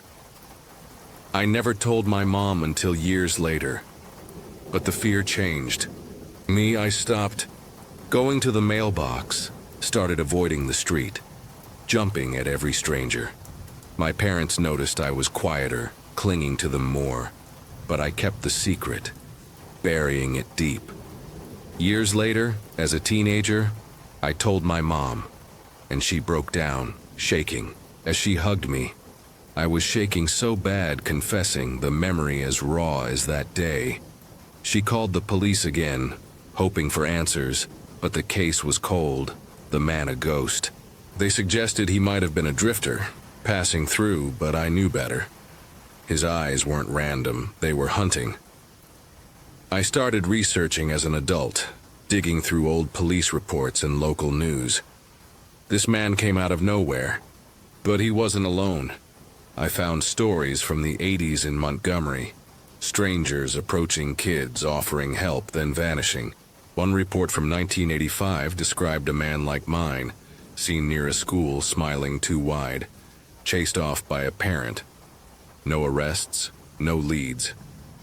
I contacted a retired cop, Mr. Davis, who'd worked the area back then.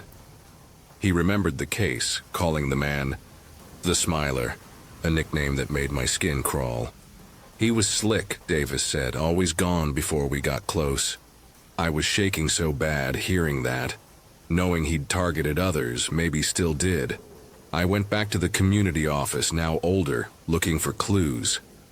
The mailboxes were the same, rusted but standing, and I found a faded graffiti tag on the back, a symbol like a crooked smile. It wasn't there when I was 10, but it felt connected, a mark left behind. I took a photo, sent it to Davis, who said similar tags popped up in the 80s, never traced. I never told my mom until years later, but I told Karen, tracking her down to thank her. She remembered that day, her voice tight. His eyes, she said, they weren't right. I was shaking so bad talking to her, the fear flooding back, but also gratitude. She'd saved me. Decades later, I still feel him watching. I was walking to the mailbox at the end of our street, just a quick trip to grab the mail. But that day stole my childhood's safety. This man came out of nowhere, staring at me with this creepy smile. His eyes a warning I'll never forget. I was shaking so bad, and I never told my mom until years later, carrying that fear like a secret scar. I'm grown now, with kids of my own, and I teach them to stay sharp, to trust their gut. I was shaking so bad, thinking of them facing what I did, and it drives me to protect them, to tell this story. The Smiler's still out there, or someone like him. Last year, a neighbor's kid reported a man watching her near the park, smiling, too wide, gone before anyone could act. I shared my story with her parents, urging them to report it, to watch closer. He started walking toward me, saying he needed help, but his eyes were all wrong, and that memory fuels my vigilance. I joined a community safety group, teaching kids how to spot danger, how to scream, how to run. A lady driving by stopped her car, yelled at him, and got me out of there. And Karen's courage inspires me to pay it forward, to be the one who stops when someone needs help. I've kept the graffiti photo, the police reports, a reminder that danger doesn't always look dangerous. I never told my mom until years later, but now I tell everyone. Friends, neighbors, strangers online. The Smiler's shadow lingers, but so does my strength, forged in that moment of terror. I was shaking so bad, but I survived. And that's power. I check on my kids, lock my doors, stay connected to my community. Montgomery's changed, but the threat hasn't. Predators still hide in plain sight, waiting for a chance. This taught me that safety is fragile, that a routine errand can turn deadly. He started walking toward me and I was just a kid, but I learned fast. Trust your instincts. If someone feels off, they are. Run, scream, find help. I value my family, my home, my life more now. Every day a gift. A lady driving by stopped her car, and I owe her everything. A debt I repay by watching out for others. Speak up, share your fears. Silence lets the Smilers win. Here's my advice. Stay vigilant. Teach your kids. Know your neighbors. Danger doesn't knock, it creeps. If you feel scared, act, call for help. Trust a stranger's kindness. You're not alone. I'm still healing, but sharing this gives me strength. Connects me to others who've faced the same fear. Maybe your story can light the way for someone else. Have you ever crossed paths with someone who felt wrong, whose smile hid danger? A glance, a chase, a moment that shook you? Share it in the comments. Your truth could save someone. Remind us we're not alone. And if you want more stories of survival and courage, hit that subscribe button and ring the bell. The world's got shadows, but we can face them together. Stay alert, stay safe, and don't let fear silence you. You're sprawled on your couch, the hum of a late-night show filling your quiet house. Everyone's gone, and the world feels still. Then, a faint creak echoes from downstairs. A door, moving when it shouldn't. Your heart skips. You locked it, didn't you? My name's Owen, and in the spring of 2021, a single night alone in my family's old house turned into a spiral of fear that still grips me. This isn't about ghosts or monsters. It's about the terror of an open door, the dread of what might be inside, and the questions that never get answered. Stick with me, because this could be your house, your night, your nightmare. Our neighborhood is full of houses built probably in the 80s. I was home alone, which isn't that unusual for me. Willow Grove, a sleepy suburb in Ohio, was the kind of place where kids played tag in the streets and neighbors waved from porches. Our house, a 2-story relic from the 80s, sat on a hill, overlooking a small forest, its faded paint and creaky floors a testament to its age. Our neighborhood is full of houses built probably in the 80s. I was home alone, which isn't that unusual for me. My parents were at work, my sister at practice, and I, a 17-year-old junior, relished the rare solitude, binge-watching shows with a bag of chips. That night, the house felt different. Willow Grove was safe, but our place had a reputation among us kids. Odd noises, doors that didn't stay shut, a history of quirks we laughed off. I would hear footsteps on the roof, door handles and doors being constantly flung open. My sister swore she heard footsteps on the roof, and I'd seen doors swing open on their own, blaming drafts or bad hinges. My parents called it old house charm, but it never sat right. That evening I locked the doors, front, back, even the garage, double-checking like always. The TV blared, drowning out the usual creaks, and I settled in, oblivious to the storm brewing. Around 11 p.m., I paused the show to grab a soda. The house was dark, save for the TV's glow. I could see from upstairs that it was open. I yelled out for my dad or his wife, but there was no answer. From the top of the stairs, I froze. The front door was ajar, a sliver of moonlight spilling through. My stomach dropped. I'd locked it, I was sure. Dad? Sarah? I called, my voice echoing. Silence answered. My pulse raced.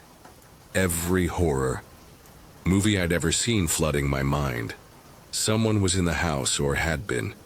I grabbed my phone, hands trembling, and dialed my dad, praying for an explanation. But the call wouldn't connect. I was alone, and the open door was a screaming warning. I stood at the top of the stairs, staring at the open door, my heart hammering. I could see from upstairs that it was open. I yelled out for my dad or his wife, but there was no answer. The sliver of moonlight taunted me, the night air creeping in cold and heavy. I'd locked that door, I always did, a habit born from years of living in a house that felt too alive. I yelled out for my dad or his wife, but there was no answer. Sarah, anyone? I called again, my voice cracking. The silence was deafening, pressing against my ears, every creak of the house amplified. Someone had opened it or something had failed, but either way, I wasn't alone anymore. I gripped my phone, its screen dim, still no signal. I made my way down the stairs. I instantly slammed the door shut and began panicking. I crept downstairs, each step a betrayal of my shaking legs. A baseball bat from my room clutched in my hands. The living room was dark, shadows pooling in the corners, the TV's paused screen casting a sickly glow.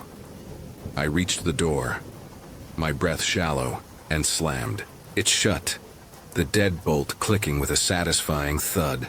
I instantly slammed the door shut and began panicking. My hands trembled as I backed away, eyes darting to the windows, expecting a face, a movement, anything. I checked the house, bat raised, hard in my throat. The kitchen was empty, the back door locked, but the air felt wrong, thick with an unseen presence. I made my way down the stairs. I began panicking. I swept through the dining room, the basement door, every closet, my flashlight beam shaking. Nothing. No one hiding, no broken windows, no signs of entry. But the door had been open, and that fact gnawed at me, a violation I couldn't explain. I called my dad again, finally getting through. "Owen, you okay?" he asked, groggy. "The door was open," I blurted, voice high. "I locked it, Dad, I swear." He paused, then said, "Stay put, I'm coming home." Waiting was torture. I sat on the couch, bat across my lap, every noise a potential intruder. I would hear footsteps on the roof, door handles and doors being constantly flung open. The house's history flooded back. Those footsteps, those doors, incidents we'd dismissed as quirks. Had someone been here before, watching, testing? My mind raced, picturing a stranger slipping through, silent and deliberate. The TV flickered, its static hum mocking my fear. I kept my eyes on the door, praying it wouldn't move, knowing that whatever had opened it might still be close, waiting for the next chance to strike. Dad arrived an hour later, his face a mix of worry and exhaustion. I was frantically sobbing. The entire search. I knew that they locked the door. I spilled everything, the open door, my frantic search, the house's eerie history. "I checked, Dad, I locked it," I said, tears burning my eyes. I was frantically sobbing the entire search. He hugged me, his voice calm but strained. "It's okay, Owen. We'll figure it out." He inspected the door, the lock intact. No scratches, no signs of tampering. "Could have been a bad latch," he said, but his frown betrayed doubt. I knew that they locked the door. We both knew I'd secured it. A ritual I never skipped.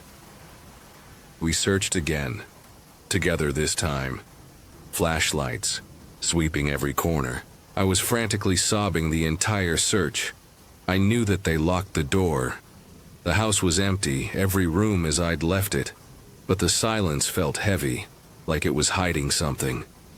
Dad checked the windows, the garage, even the attic, his movements tense.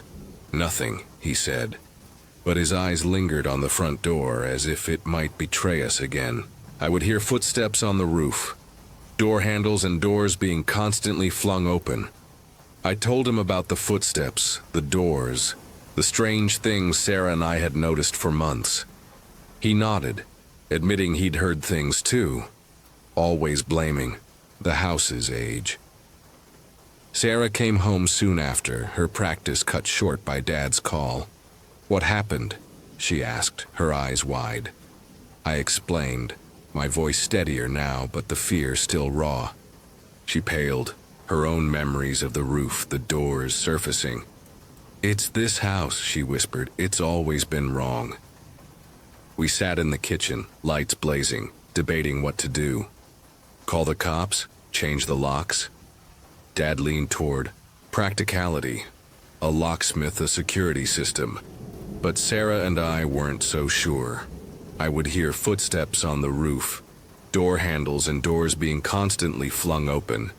The house's quirks felt less charming, more like warnings we'd ignored. Too long? We stayed up, too wired to sleep, watching the door like it might open on its own. Dad called a neighbor, Mr. Ellis, who'd lived here forever. He came over, his face grim. "Old houses like this, they got stories," he said. "Heard of break-ins years back, never caught the guy." His words hit hard, planting seeds of doubt. Was it a person, or was our house playing tricks? The night stretched on, each creak a jolt, each shadow a threat, the open door a puzzle we couldn't solve, a fear we couldn't shake. Morning brought no relief. The house felt tainted, its familiar walls now menacing. I was frantically sobbing the entire search. I knew that they locked the door. Dad called a locksmith who installed new deadbolts, but the fix felt hollow. I couldn't shake the image of that open door, the possibility of someone slipping through. I would hear footsteps on the roof, door handles and doors being constantly flung open. Sarah and I swapped stories, piecing together months of oddities, footsteps, doors, misplaced items. We'd laughed them off, but now they loomed.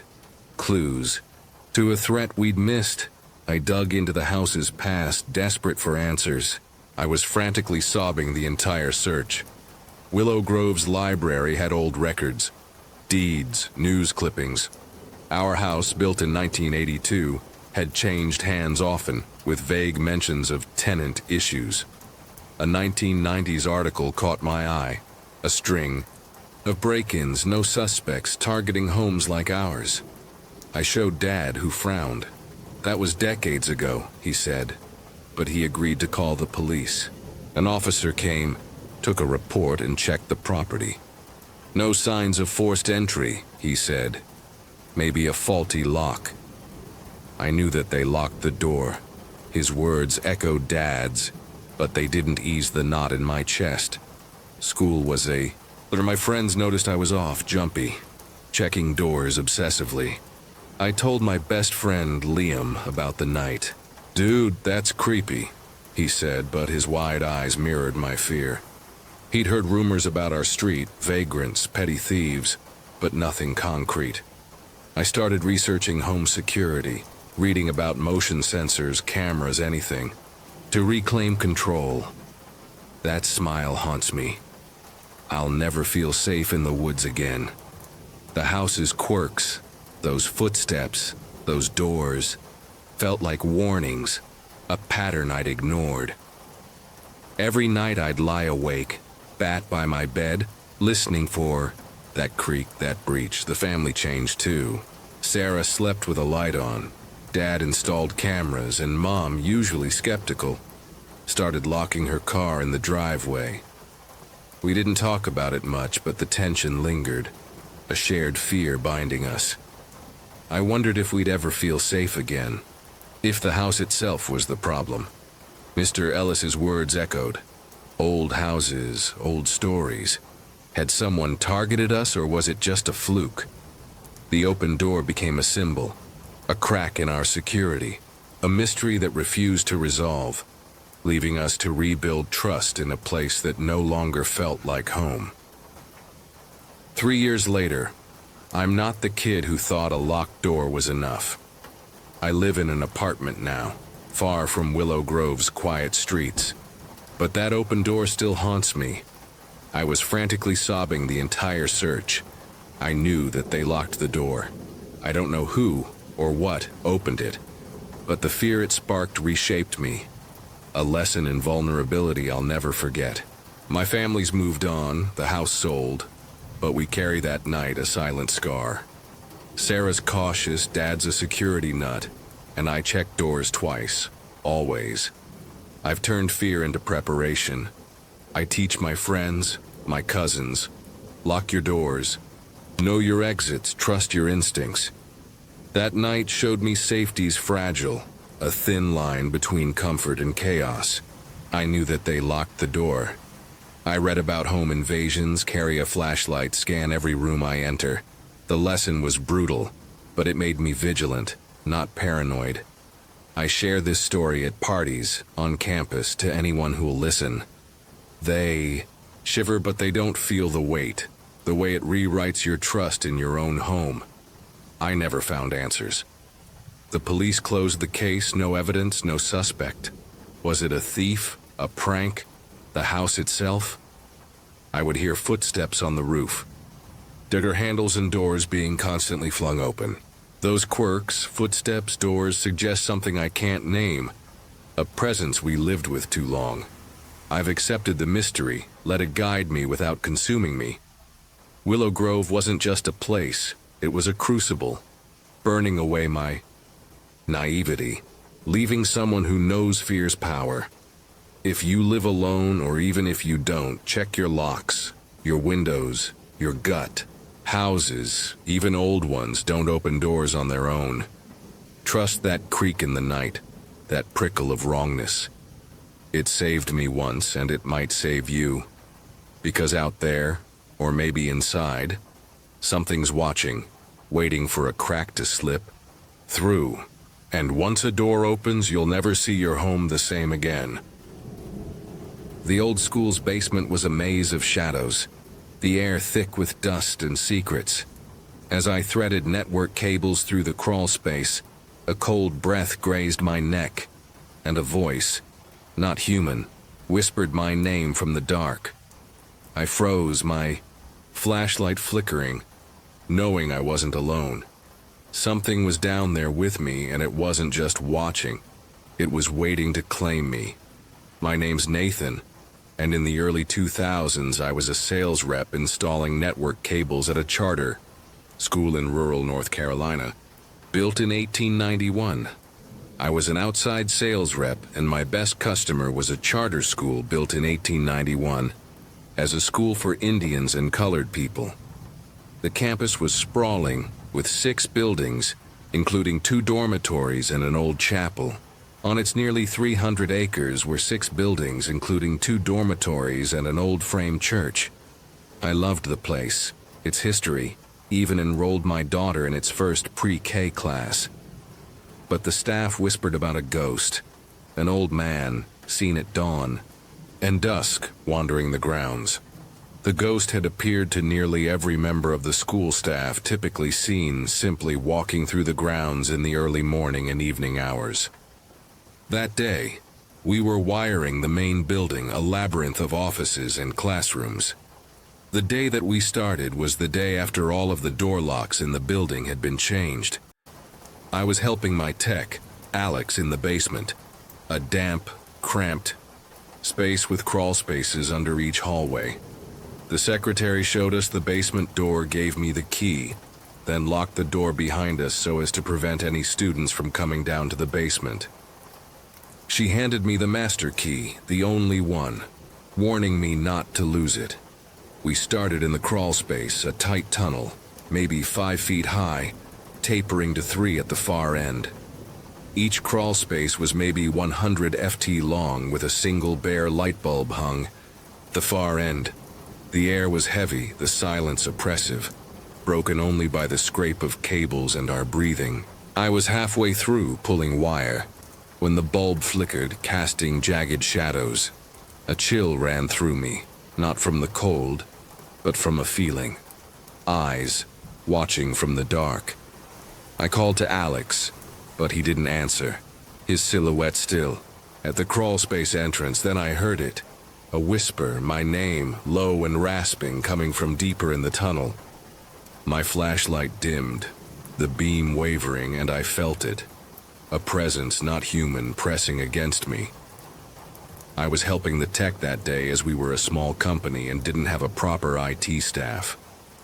I shook it off, blaming the cramped space, but the whisper came again, closer, and the bulb went out, plunging me into darkness. The school wasn't just old, it was alive, and something in it had noticed me. The darkness swallowed me, the crawl space a coffin of dirt and stone. My flashlight was dead, the whisper echoing. My name, over and over, like a chant from the walls. I caught movement out of my peripheral and looked past him to the basement. I scrambled backward, my hands scraping the rough floor, calling for Alex, but his silhouette was gone. The crawl space entrance a black void. The air grew colder, heavier, the hum of the whisper turning into a low growl, vibrating in my chest. I fumbled for the master key, my only lifeline. But my pocket was empty, the key lost in the dark. I asked my buddy who that was. 2 things happened first. My brain realized that I couldn't tell the exact color of the man's coat because he was transparent. The memory hit me. Earlier, I'd seen a figure, an old man in a work coat, standing at the crawl space entrance, but he was translucent, like a projection. I'd thought it was Alex, but now I knew. It was the ghost. The one the staff feared. The growl intensified, footsteps echoing, heavy and deliberate, coming from deeper in the tunnel. I grabbed a loose cable, wrapping it around my hand, a pathetic weapon, and crawled toward the entrance, my breath shallow, the darkness pressing against me. The footsteps stopped, replaced by a laugh, low and guttural, not human, filling the crawl space with dread. Maneuvered around the tech and headed up the crawl space, instantly keeping the bottom of the stairs in sight. The entire time in my head, I was thinking some kid had gotten into the basement and was screwing with us. I reached the entrance, dropping to the basement floor, but it was empty. The door at the top of the stairs still locked. The door at the top of the stairs, there were 2 flights of stairs, as the ceiling was about 15 feet high, and they turned halfway down, so the bottom of the stairs were directly across from the hole to the crawl space was still locked. My heart pounded, my hands trembling as the laugh came again, now behind me, closer, like it was standing at my shoulder. I spun, the flashlight flickering back to life, its beam catching nothing but dusty pipes. The air was freezing, my breath fogging, the growl shifting to a whisper. My name again, urging me to stay, to look. I backed toward the stairs, the key's absence a weight in my gut, knowing I was trapped. I opened the door to find the head custodian and the principal chatting in the hall. They stared, confused, as I burst out, my voice shaking, asking if they'd seen anyone come up. The custodian said that he'd been cleaning up after a kid had vomited in the hall, and no one had been in or out of the basement in the 30 minutes or so that he'd been there. The laugh followed, faint now, echoing from the basement, promising it wasn't done. The school wasn't just a building, it was a cage, and something in it had marked me. I needed answers, but the basement held them, and I wasn't sure I could go back. I stood in the hallway, the custodian and principal staring, their voices distant as the laugh echoed from the basement, sharp and mocking. I walked to the main office and asked my secretary friend who else had a key to the basement door. She frowned, insisting I had the only key, her grin widening as she asked why. She told me again that there was just the one key in the entire building, and apparently I was the only one who had it. Then she grinned broadly and asked why I detailed what I'd just seen, to which she said, "Ah, you've seen him too, that's our ghost." My stomach churned. She spoke of the ghost like an old friend, but what I'd seen wasn't friendly. It was hungry, and it knew my name. I needed to find Alex. I ran back to the basement door, the laugh growing louder, now a growl, vibrating, through the floor. Apparently he takes an interest in any changes that are being made to the buildings and just shows up to watch. The secretary's words haunted me. This ghost didn't just watch, it acted, and our cables were a change it didn't like. I pushed the door open, the basement darker, colder, the air thick with that metallic smell like old blood. My flashlight flickered, the beam weak, as I called for Alex, my voice swallowed by the dark. Footsteps echoed, heavy, uneven, like a cane tapping the floor, coming from the crawl space. I froze, the flashlight catching a figure, tall, translucent, in a work coat, his face a blur, eyes glinting like coins. I saw an older-looking white man, maybe early 60s, salt and pepper hair, wearing what I would have said were medium brown car keys and a dark green or blue work coat. My heart pounded, my legs trembling as he moved, gliding toward me, his laugh a blade in my mind. I backed away, tripping over a pipe, and he stopped, tilting his head, as if curious, his presence pressing into me, urging me to stay. I scrambled to my feet, the flashlight shaking, and ran for the stairs, the growl chasing me, the air freezing, my breath fogging. The figure followed, its form flickering like a signal breaking, its laugh now a whisper, my name repeated, pulling at my thoughts. My buddy's knees buckled and he fell back into me. When he turned to look at me, his face had gone completely gray. I found Alex at the top of the stairs, his face ashen, his gear bag slung over his shoulder, sprinting for the exit.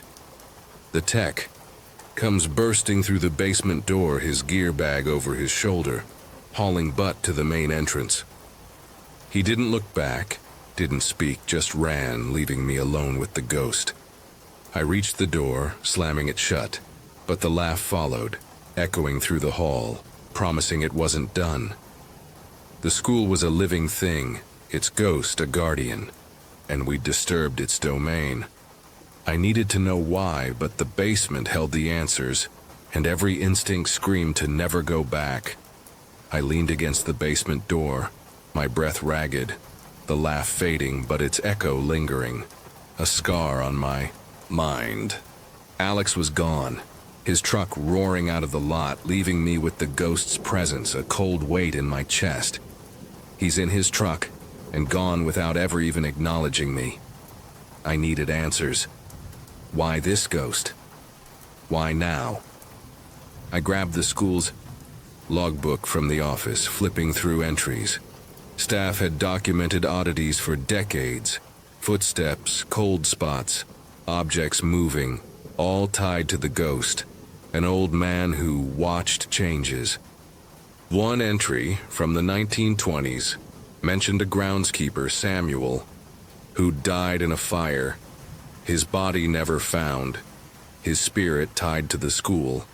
I personally never experienced anything else, but over the years, anyone that I've run into who has spent a good deal of time at that school has experienced something. The secretary's words rang true. Everyone felt it, but our cables had provoked it, a change it couldn't tolerate. I returned to the basement, the logbook under my arm, my flashlight steady now. The door creaked open, the air colder, the metallic smell sharper, like rust and blood. The laugh came again, faint from the crawl space beckoning me. I stepped inside, the flashlight sweeping the dark, catching glints. Eyes, watching from the shadows. Footsteps echoed, the cane tapping, slow and deliberate as the figure appeared, translucent, his coat flickering, his face a void. He was back just far enough from the crawl, space entrance to see him from the knees up. I froze, the logbook slipping, papers scattering as he glided closer, his laugh a growl, urging me to stay, to join him. I backed away, the flashlight shaking, and tripped, falling hard. The key, somehow, in my pocket again, skidding across the floor. The figure stopped, tilting his head, his presence a force, pushing into my mind, whispering my name, my fears. I scrambled for the key, grabbing it, and ran for the stairs, the growl chasing me, the air freezing, the walls pulsing as if the school was alive. He told the office that he drove straight home and then called out the next day. Alex's fear made sense. He'd seen it, felt it, and fled. I reached the door, slamming it shut, but the laugh followed, echoing through the hall, promising I'd never escape. I burst into the office, grabbing my bag, the logbook clutched tight, and ran for the exit. The school's shadows lunging, the growl fading as I hit the parking lot. I jumped in my car, locking the doors, and peeled out the school, drinking in my rear view. But the laugh lingered, a promise it wasn't done. I worked close with him for several more years. The one time that I asked him what happened to him, what did he see in the basement, he looked me dead in the eyes and said, "I'm not talking about it ever, so don't ask. And don't involve me if you talk about it." The school wasn't just a job, it was a warning, and I'd ignored it, stirring something that didn't want to be disturbed. At home, I locked every door, the logbook on my desk, the laugh still echoing in my mind. Having said that I've never heard of any students experiencing anything. The school spared its children, but not us. We'd disturbed its guardian, and I felt marked. The hum of his presence a scar. I quit the job, pulled my daughter from the school, moved to a new town, but the ghost's eyes followed, glinting in every shadow. I never heard of any students having said that, though, interestingly enough. I couldn't shake the feeling that Samuel was still watching, waiting for me to return. I researched the school's history, finding records of the 1920s fire, Samuel's death, his unmarked grave on the grounds.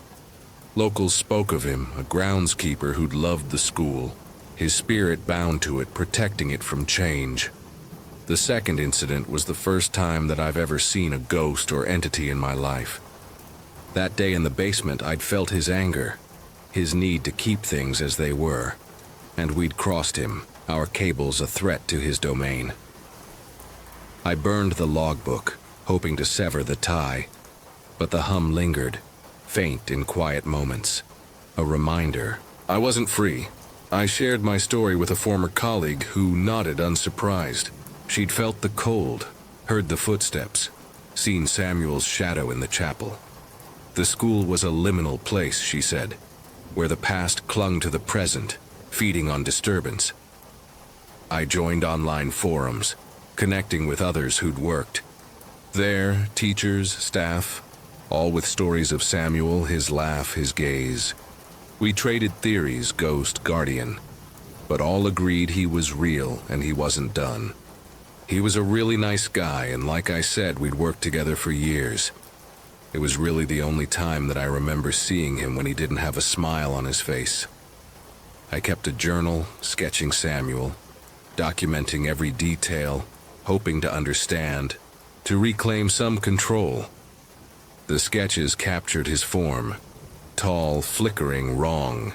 The design of the building was pretty straightforward, a central section with main office, nurse, cafeteria, and gym, with 2 hallways running perpendicular to that, one on each side. The school's layout haunted me, its corridors a maze where Samuel roamed, guarding his territory.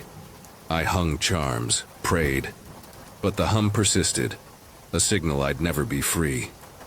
I don't know why it didn't hurt us, but I'm just glad we got away. If you work in a place like that, listen for the signs. Footsteps, cold air, a laugh in the dark. Don't change what doesn't want changing. Don't linger where the past holds sway. I was lucky, but Samuel's still there, his glinting eyes waiting for the next intruder to claim.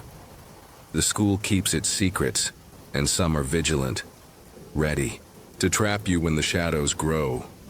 I'll never know why he let me go, but I know he's not done, and neither am I.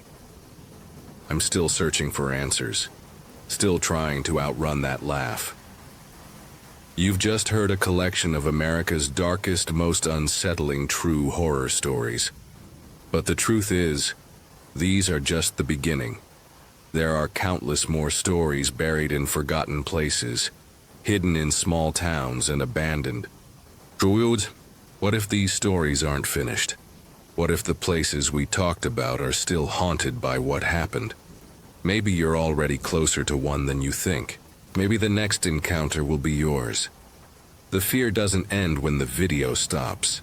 The stories continue, lingering like a shadow you can't shake off.